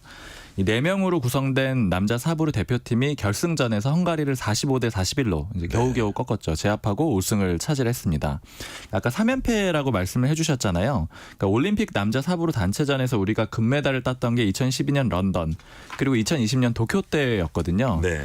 그리고 이렇게 3연패에 성공한 국가가 헝가리 말고는 우리나라가 처음이에요. 그래서 굉장히 그렇군요. 네, 대기록을 세웠다. 강자였군요. 맞습니다. 예. 그 헝가리를 결승전에서 꺾고 된 거죠. 요즘에 하도 이 한국 남자 펜싱 대표팀 인기가 높다 보니까 뉴 어벤져스다 이렇게 부르기도 하거든요. 네, 펜싱 어벤져스를 뭐 뜻하는 그런 뜻인데 굉장히 지금 열광하는 팬들이 많이 늘어났습니다. 아주 틀도 좋아요 선수들이 그죠? 네, 제가 그렇죠. 뭐 외모는 우리가 뭐 여기서 하긴 하지만 틀이 좋고 네, 제가 봐도 훌륭하죠. 너무 멋있고요. 네. 특히 이제 도경동 선수가 5대0 이기는 거 보니까 저도 어저께 좀 보다가 약간 흥분했는데 자 다른 종목도 한번 살펴보겠습니다.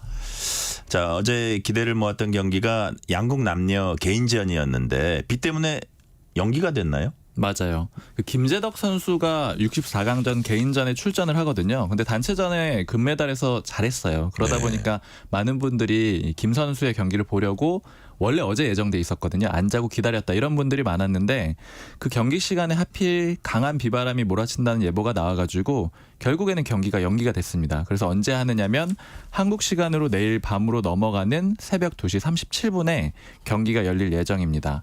이 김재덕 선수 굉장히 인기가 많아요. 그래서 제덕쿵야라는 별명이 붙었거든요. 네. 특히 이제 훈련한 정도를 얘기를 들어보니까 그 심장 박동수도 관리를 할 수 있는 그런 수준이라고 합니다. 그래서 이번에도 좋은 성적을 기대해 볼 수 있을 것 같습니다. 심장 박동수 거의 뭐 절반으로 줄였다 그러는데 막 포효하고 그런 게 너무 멋지고 좀 제가 뭐 좀 나이가 들어서 그런지 되게 이쁘게 보이더라고요. 맞아요. 골프의 그 김주영 선수 있잖아요. 네. 이 MZ 세대 선수들 너무 멋져요. 저희 입장에서 약간 기성세대 입장에서 보면. 네. 다음 질문으로 넘어가는 게 낫겠죠. 네. 자, 우리 선수들 선전이 이어지면서 전 세계 팬들이 우리 선수들을 보는 그 인기가 되게 높아지고 있습니다. 자, 그중에 한 명 사격 김혜지 선수, 테슬라 CEO 일론 머스크까지 찬사를 보냈다. 이거 무슨 얘기인가요? 일론 머스크가 이제 X, 그러니까 옛날 표현으로 하면 트위터죠. 여기다 글을 남겨가지고 주목을 많이 받았는데 뭐라고 썼느냐면요. 네. 액션 영화에도 사격 세계 챔피언이 나온다면 멋질 것 같다. 김예지를 액션 영화에 캐스팅해야 된다. 이런 식으로 표현을 했습니다. 네. 지금 사실은 일론 머스크 말고도 인기가 굉장히 많이 주목을 받고 있어서 인기가 굉장히 많다라는 걸 알 수가 있는데 좀 무표정하게 사격을 하거든요. 그리고 검은색 옷 입고 이렇게 무표정하게 사격하는 모습도 멋있다라고 하는데 또 인터뷰할 때 보면 굉장히 또 장난스러워요. 네. 일종의 반전 매력이 있는 거죠. 그렇다 보니까 뭐 외신에서도 인터넷 한국의 신기록을 세운 올림픽 저격수와 사랑에 빠지다 이런 기사를 낼 정도로 굉장히 주목을 좀 많이 받고 있습니다. 네. 뭐 반전 매력이라는 게 이렇게 무표정으로 있다가 눈썹인데를 약간 실룩이면서 그런 맞아요. 묘한 표정이 있다는 얘기를 저도 들었어요. 맞습니다. 자, 이번에 이제 정치권으로 한번 와봅니다. 국민의힘 정점식 정책의장, 사실은 정책의장 거치가 당직 인선에 한동훈호 초반 당직 인선의 어떤 뭐라 그럴까요? 그 핵심이었는데 결국 네. 사의를 표명했죠. 네, 오늘 5시 10분에 기자회견을 했거든요. 네. 이렇게 표현을 했어요. 결국 당 분열을 막기 위해서 제가 사퇴하는 게 맞겠다 이런 생각을 가지고 이 자리에 섰다 이렇게 얘기를 했고요. 그리고 어느 누구로부터 저의 거치에 대해서 이야기를 들어본 적이 없다 이런 표현도 썼습니다. 근데 이 두 가지가 다 좀 주목이 되는데 말씀해 주신 대로 지금 한동훈 대표 체제에서 인선으로 갈등을 빚고 있는 게 지금 정점식 전 정책위 의장 건이잖아요. 네네. 그러니까 소위 말하는 친한계하고 친윤계의 갈등 내지는 한동훈 대표와 윤석열 대통령의 갈등으로 좀 번지는 그런 그림이었기 때문에 이제 이렇게 좀 화합 때문에 그만뒀다 이런 표현을 썼고요. 그다음에 제가 또 읽어드린 것 중에 어느 누구로부터 거치에 대해서 얘기를 들어본 적이 없다. 이 부분도 좀 주목이 되는 이유가 이제 그 지난 30일에 그 한동훈 대표하고 윤석열 대통령이 만났었는데 네.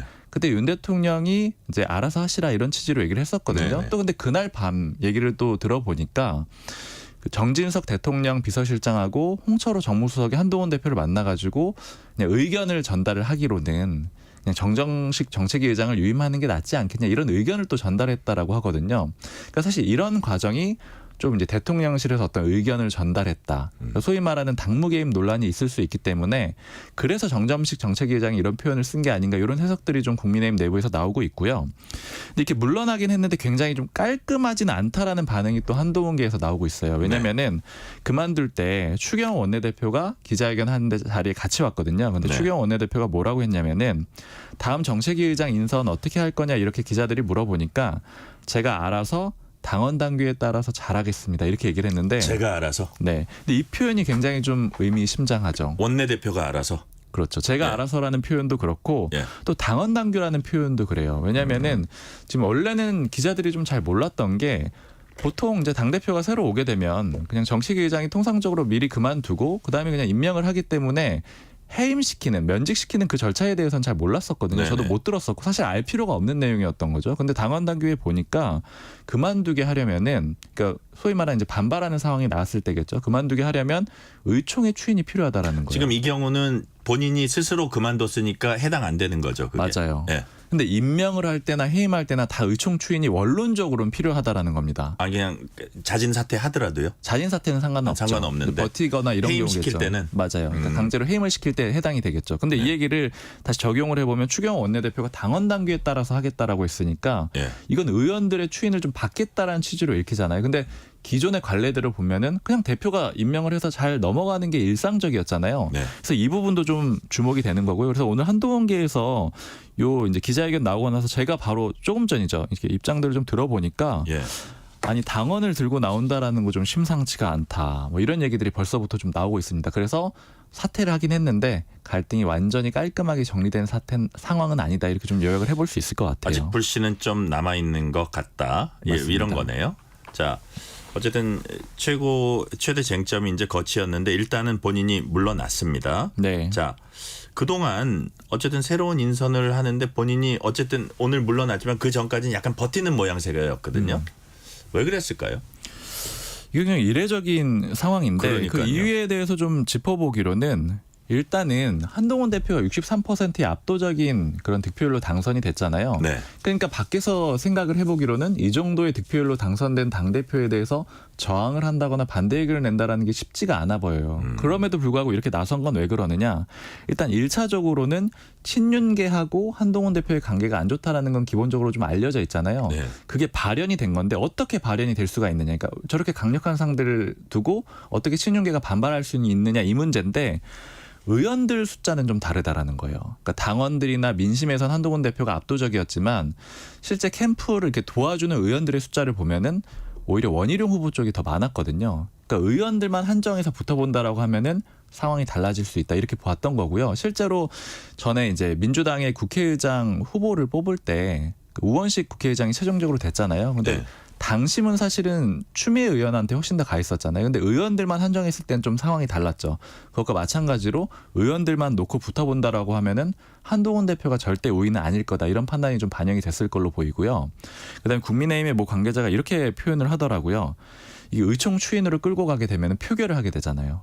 표결을 하게 되면은 숫자가 나오게 되는데 이탈표가 소위 이제 집계가 되겠죠. 이때 막말로 정말 예상 못했던 그 결과가 나오면 타격을 입을 수 있잖아요. 만약에 한동훈 대표 뜻과 반대로 결과가 나온다. 이거는 네. 굉장히 뭐 상상하기 어려울 정도의 타격을 입는 취임 거고요. 초기에. 그렇죠. 네. 그리고 그게 아니라 추인이 된다고 하더라도 그래도 만약에 뭐 몇십 명이 이탈했다라고 하면 그 숫자 자체만 가지고도 한동훈 대표는 되게 부담을 갖게 되는 거잖아요. 새 지도부 입장에서는 그런 상황까지 안 가는 게 최선이네요. 그렇죠. 그래서 무조건 자진 사퇴를 해줬어야 되는 그런 상황인 건데 어쨌든 이렇게 좀 버티면서 친윤계가 그 한동훈 대표하고 긴장감을 좀 유지해 보려고 했던 게 아니냐 이렇게 좀 해석이 되고 있어요. 그렇다고 본다면 한 일주일 전에 여러 명이 간 그 만찬 플러스 네. 엊그제 그 거의 독대에 가까운 그 대통령과 한동훈 대표의 그 만남 이런 것들을 친윤계나 정정식 전 정책위 의장이 아주 면밀하게 관찰을 했겠어요.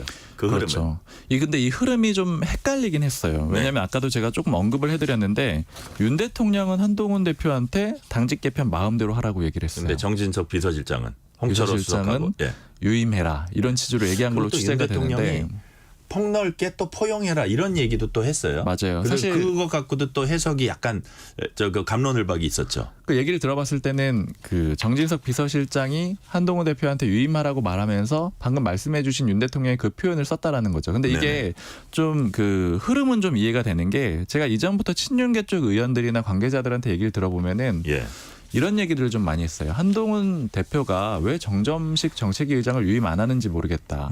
예를 들어서 한동훈 대표가 그냥 재신임을 바로 해주면 그냥 다시 재임명을 해주면은 그러면 그 정점식 정책위 의장은 저한테 이렇게 오히려 물어보더라고요. 친윤계냐 친한계냐. 그러니까 초대 정책위 의장이 되면 자연스럽게 친한계가 된다라는 거예요. 친한계가 되면 친윤계 인사를 오히려 데려와 가지고 영역을 확장하게 되는 그런 그림이 되잖아요. 그러니까 안 쓰면 안 되는 카드다 이런 식으로 얘기를 해왔거든요. 근데 이제 용산의 참모들이 설득하는 근거도 그랑 좀 비슷했던 걸로 그렇게 보입니다. 그러니까 예를 들어서 지금 친윤계지만 솔직히 뭐 친윤계가 같이 잘 협력하면서 일하다 보면 친한계가 되는 거고 더 그 새 당대표의 저변을 넓힐 수도 있는 거다 이런 논리 아닌가요? 맞아요. 그런 논리이기도 하고 예. 그다음에 또 덧붙여서 또 다른 논리가 있는 거는 뭐냐면은 예전에 이제 이명박 전 대통령하고 박근혜 전 대통령 같은 경우에는 대선 네. 경선 때 굉장히 치열하게 붙었잖아요. 그러니까요. 치열하게 붙고 세력 자체가 완전히 분화돼 있었잖아요.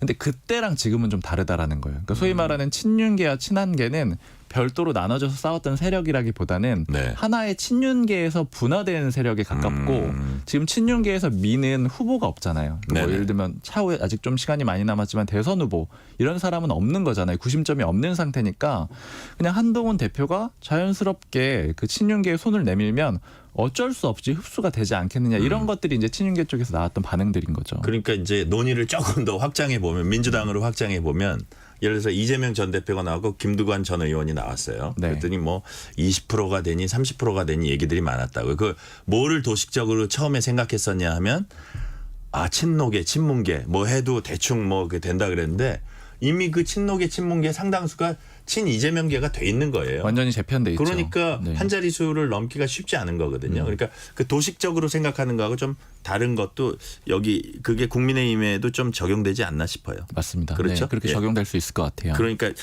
이런 일련의 그 상황을 볼 때 박순봉 기자가 볼 때 여튼 새 대표가 63%의 어떤 그 지지율로 저기 이제 당선이 됐습니다. 그래 취임을 해서 인선을 하려 그러는데 기본적으로는 세술은 세부대에 담는 게 기본적으로 맞다. 특히 어떤 민심이나 당심인 변화를 요한다. 이런 취지에 봤을 때 맞다고 보세요. 국민의힘 전반적으로 좀 그런 반응들이 훨씬 많아요. 그러니까 네. 친윤계 의견에 대해서 그러니까 좀 그 버티고 이런 상황에 대해서 굉장히 좀 비판적으로 보는 의견들이 많습니다. 근데 이제 한동훈 대표에 대해서도 좀 비판적인 얘기들은 있는 게 네. 조금 늦었다라는 거예요. 그러니까 지금 대표가 취임하고 나서 원래 통상적으로 보면 첫 네. 주가 굉장히 중요하잖아요. 그러니까 그냥 기자들 표현으로는 뭘 해도 기사를 써주는 그런 시점인데 아무것도 못했다라는 거죠. 첫 주에. 그리고 그 정도의 압도적인 득표율로 당선이 됐으면은 그러면 밀어붙여도 되는데 굉장히 시간이 좀 많이 끌렸다라는 거예요. 그러니까 오히려 좀 과감하게 예를 들어 그냥 재신임을 하든지 아니면 그냥 난 이 사람을 바꾸겠다라고 해서 임명을 하든지 이런 식으로 해서 시간을 좀 알차게 보냈어야 됐는데 그 시간 동안 너무 뺏긴 거는 아무래도 초기에 이제 시작에 조금 덜컥거렸던 거 아니냐 이런 평가들이 국민의힘 내에 좀 있습니다. 초반에 변화를 어떤 그 담는 그러니까 민심이나 당심의 변화를 담는 거를 빨리 하는 것과 조금 이제 갈등을 최소화하는 사이에서 좀 고민이 있었던 것 같다는 생각은 듭니다. 맞아요. 네, 시간이 좀 지연됐죠. 네, 오늘은 여기까지 말씀 듣겠습니다. 지금까지 경향신문 박순봉 기자였습니다. 말씀 고맙습니다. 감사합니다.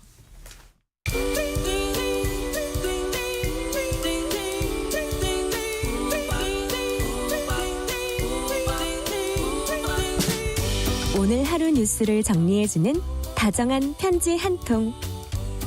KBS 1라디오 뉴스레터 K.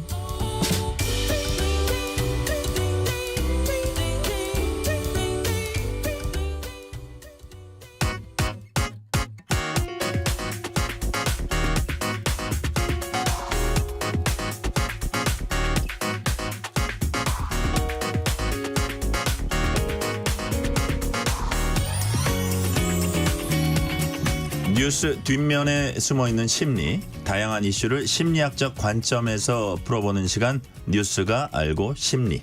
김태훈 경남대 심리학과 교수 나오셨습니다. 어서 오세요. 안녕하세요. 휴가는 좀 다녀오셨습니까? 네, 아직. 아직이요? 네. 또 이 방학에 공부만 하셨군요. 저기 연구실에서. 자, 올림픽 시즌입니다. 교수님은 파리올림픽 좀 보세요, 요즘? 제가 스포츠 보는 걸 정말 좋아하는데요. 저하고 같이 밤에 깨 계시군요. 근데 문제가 보다 보면은 시간 가는 줄 몰라가지고. 이게 잠에 약간 문제가 있어요. 네. 그래서 요즘은 어쩔 수 없이 하이라이트로만 챙겨보고 그러세요? 있습니다. 자, 자꾸 12시 넘기고 이러니까 이게 잠에 좀 문제가 저도 있는데. 자, 오늘은 스포츠를 보셔도 경기 외 선수들이 지금 어떤 심리일지. 자, 마지막 양궁 슛오프인데 한 발씩 사가지고 과연 이 양궁 올림픽 10연패가 그 달성될 수 있을지 이게 깨질지 선배들이 쌓아온 금자탑을. 네. 와, 거기서 어떻게 10점을 쏘죠? 그래서 나는 정말 경악했는데 그 우리 양궁 대표팀을 보고 자, 어떤 압박을 받고 있을지 이런 게 눈에 띄실 것 같아요. 그래서 오늘은 심리로 풀어본 스포츠 얘기 해보려고 합니다. 자, 올림픽 시즌이라 그런지 선수 한 명 한 명한테 이제 관심이 가고 있는데 자, 이렇게 올림픽 나갈 정도의 선수들이다. 그럼 그 멘탈리티에 뭔가 특별한 게 있겠죠?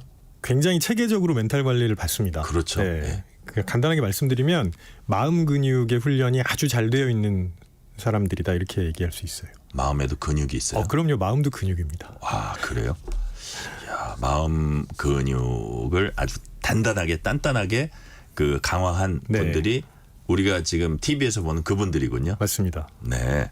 자, 그러면 스포츠 이제 심리학이라는 이제 분야도 있잖아요. 네네. 요건 이제 약간 학술적인 얘기니까 좀 간단하게 네. 심리가 스포츠에 미치는 영향, 이게 스포츠 심리학적 그 어떤 견지에서 볼 때 어떻게 얘기할 수 있을까요?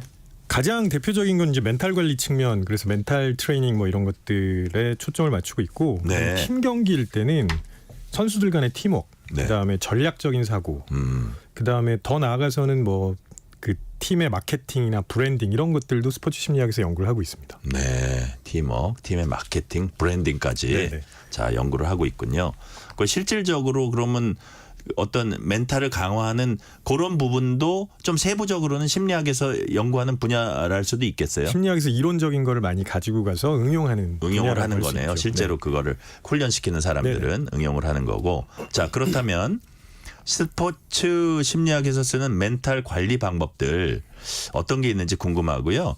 또 이제 이런 것들을 프로 선수들이나 이제 뭐 국가대표나 이런 전문 그 스포츠 스타들이 주로 쓸 텐데 일상생활에서도 적용할 수 있는지 그런 부분이 좀 궁금하네요. 당연히 적용을 할 수 있는데 네. 프로 선수랑은 조금 다를 수밖에 없습니다. 옆에서 전문가가 붙어서 체계적으로 아주 세세하게 관리해 주는 거랑은 다르겠죠. 예. 그렇지만 대표적으로 한 두 가지만 떠올려 보면 첫 번째는 루틴 관리가 있습니다. 루틴. 네. 예. 운동 선수들이 보통 본인만의 루틴 이런 것들을 많이 얘기를 하잖아요. 네. 아주 왜 굳이 저런 것까지 하나 하는 정도로 단계별로 무언가를 해나갑니다. 근데 그게 왜 중요하냐면 그렇게 하면서 본인 컨디션을 유지하는 것도 있지만 심리적인 안정감을 찾게 만듭니다. 네. 그래서 본인만의 루틴을 개발하고 그거를 실행하는 거. 이거는 뭐 요즘 꼭 운동선수뿐만이 아니라 기업에서도 이런 것들을 많이 적용을 하고 있어요. 아, 그래요? 네. 예. 다른 거 하나는 목표 설정을 조금 고민해 보셔야 됩니다. 보통 이제 운동 선수들이 최상의 목표만 세운다라고 이렇게 오해하실 수 있는데요. 예. 그건 결과 목표거든요. 근데 결과 목표에만 초점을 맞추면 불안감을 조절하기가 상당히 어렵습니다. 왜냐하면 내가 미리 세워놓은 결과가 있는데 최종적으로 그 결과를 충족하지 못할 수도 있다면 모든 것들이 무의미해지잖아요. 그럼 결과가 아니면 어떤 거를 또 해야 되는 거예요? 과정 목표를 세우시는 게 좋습니다. 과정 목표. 예를 들면 사격, 우리 이제 금메달 땄는데요. 사격에서 1등 혹은 만점, 뭐 654점인가 그런 걸로 알고 있는데 그런 식으로 목표를 세우기보다는 내가 안정적으로 매번 사격을 하기 위한 훈련 절차 그리고 그걸 반복해 나가는 방식 이런 식으로 과정 목표를 세우셔야 나중에 결과는 어떻게 되더라도 과정 목표는 달성을 하는 거예요. 그렇죠. 계속. 네. 그런 거를 세워야 된다. 네, 맞습니다. 예. 자, 한 가지 사례 좀 들어볼게요. 네. 지금부터 이번 올림픽 사격 국가대표 반효진 선수 역대 최연소 금메달리스트 16세입니다. 노트북에 이런 작은 메모를 붙여놨다고 합니다. 어차피 이 세계 짱은 나다. 그러다가 정말 짱이 됐어요. 그러게요. 21의 내가 제일 잘 나가. 노래가 저는 생각나더라고요. 이 얘기를 보니까. 자, 스포츠 세계에서 이런 경쟁 심리나 어떤 나이는 어리지만 기세라 그럴까요? 이런 게 결과에 영향을 미친다고 봐야죠. 그럼요. 예. 저는 무하마드 알리가 떠올랐는데 그 조지 포먼이랑 경기 앞두고 내가 얼마나 위대한지 보여주겠다 이렇게 얘기했던 거. 나비처럼 날아서 벌처럼 쏘는 무하마드 알리. 네네. 예. 이게 일종의 자기 암시입니다. 네, 자기 암시가 상당히 긍정적인 효과가 있는데요. 네. 특히 이거를 매번 할 때마다 루틴으로 만들어가지고 계속 활용하면 스트레스도 줄일 수 있고 안정감을 찾을 수 있고요. 그리고 저는 반효진 선수의 이 표현에서 어차피라는 그 단어가 되게 눈에 들어왔거든요. 어차피. 네. 그 얘기 뭐냐면 결국은 내가 짱이다. 어차피 다시 말해서 결국은 내가 이걸 다 지배할 거다 이런 얘기잖아요. 그럼 이번에 혹시 우승 못해도 결국은 내가 할 거야. 그러니까 긴장감을 훨씬 줄일 수 있는 어차피 그 말이 되게 중요했네요. 그렇죠. 네.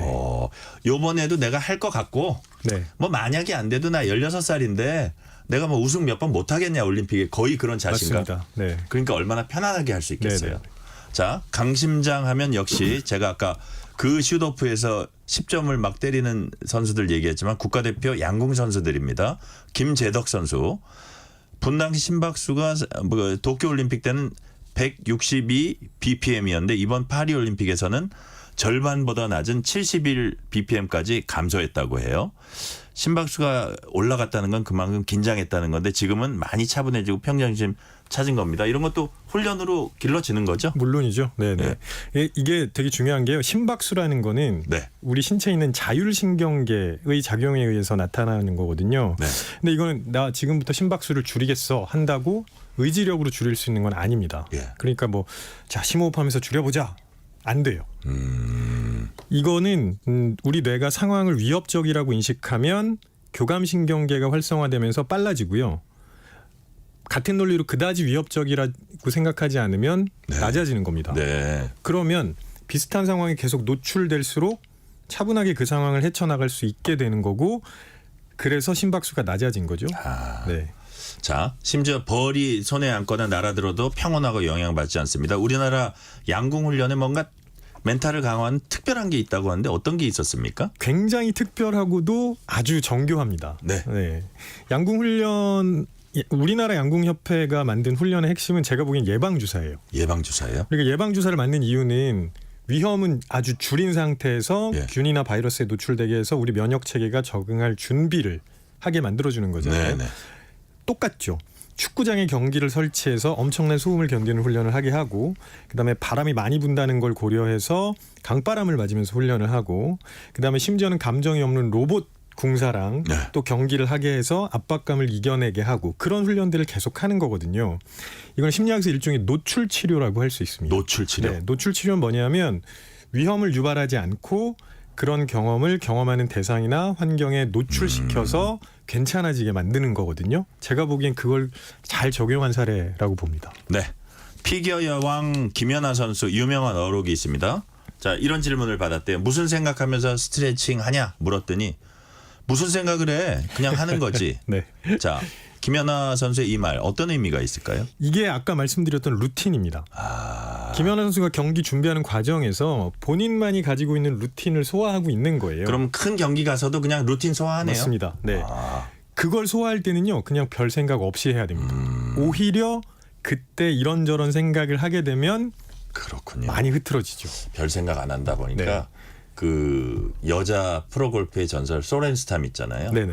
나와서 이제 그 TV에 나와서 레슨을 하는데 그 티박스 뒤쪽에 때리는 그 바로 뒤쪽에는 여긴 띵킹 박스다. 여기서는 저쪽 방향으로 이렇게 하고 어느 거리를 벗는다 하고 때리는 거기에 딱 지역에 들어가면 그거는 그냥 히팅 박스래요. 거기서는 생각을 하지 말아야 된대요. 맞습니다. 비슷한 얘기네요.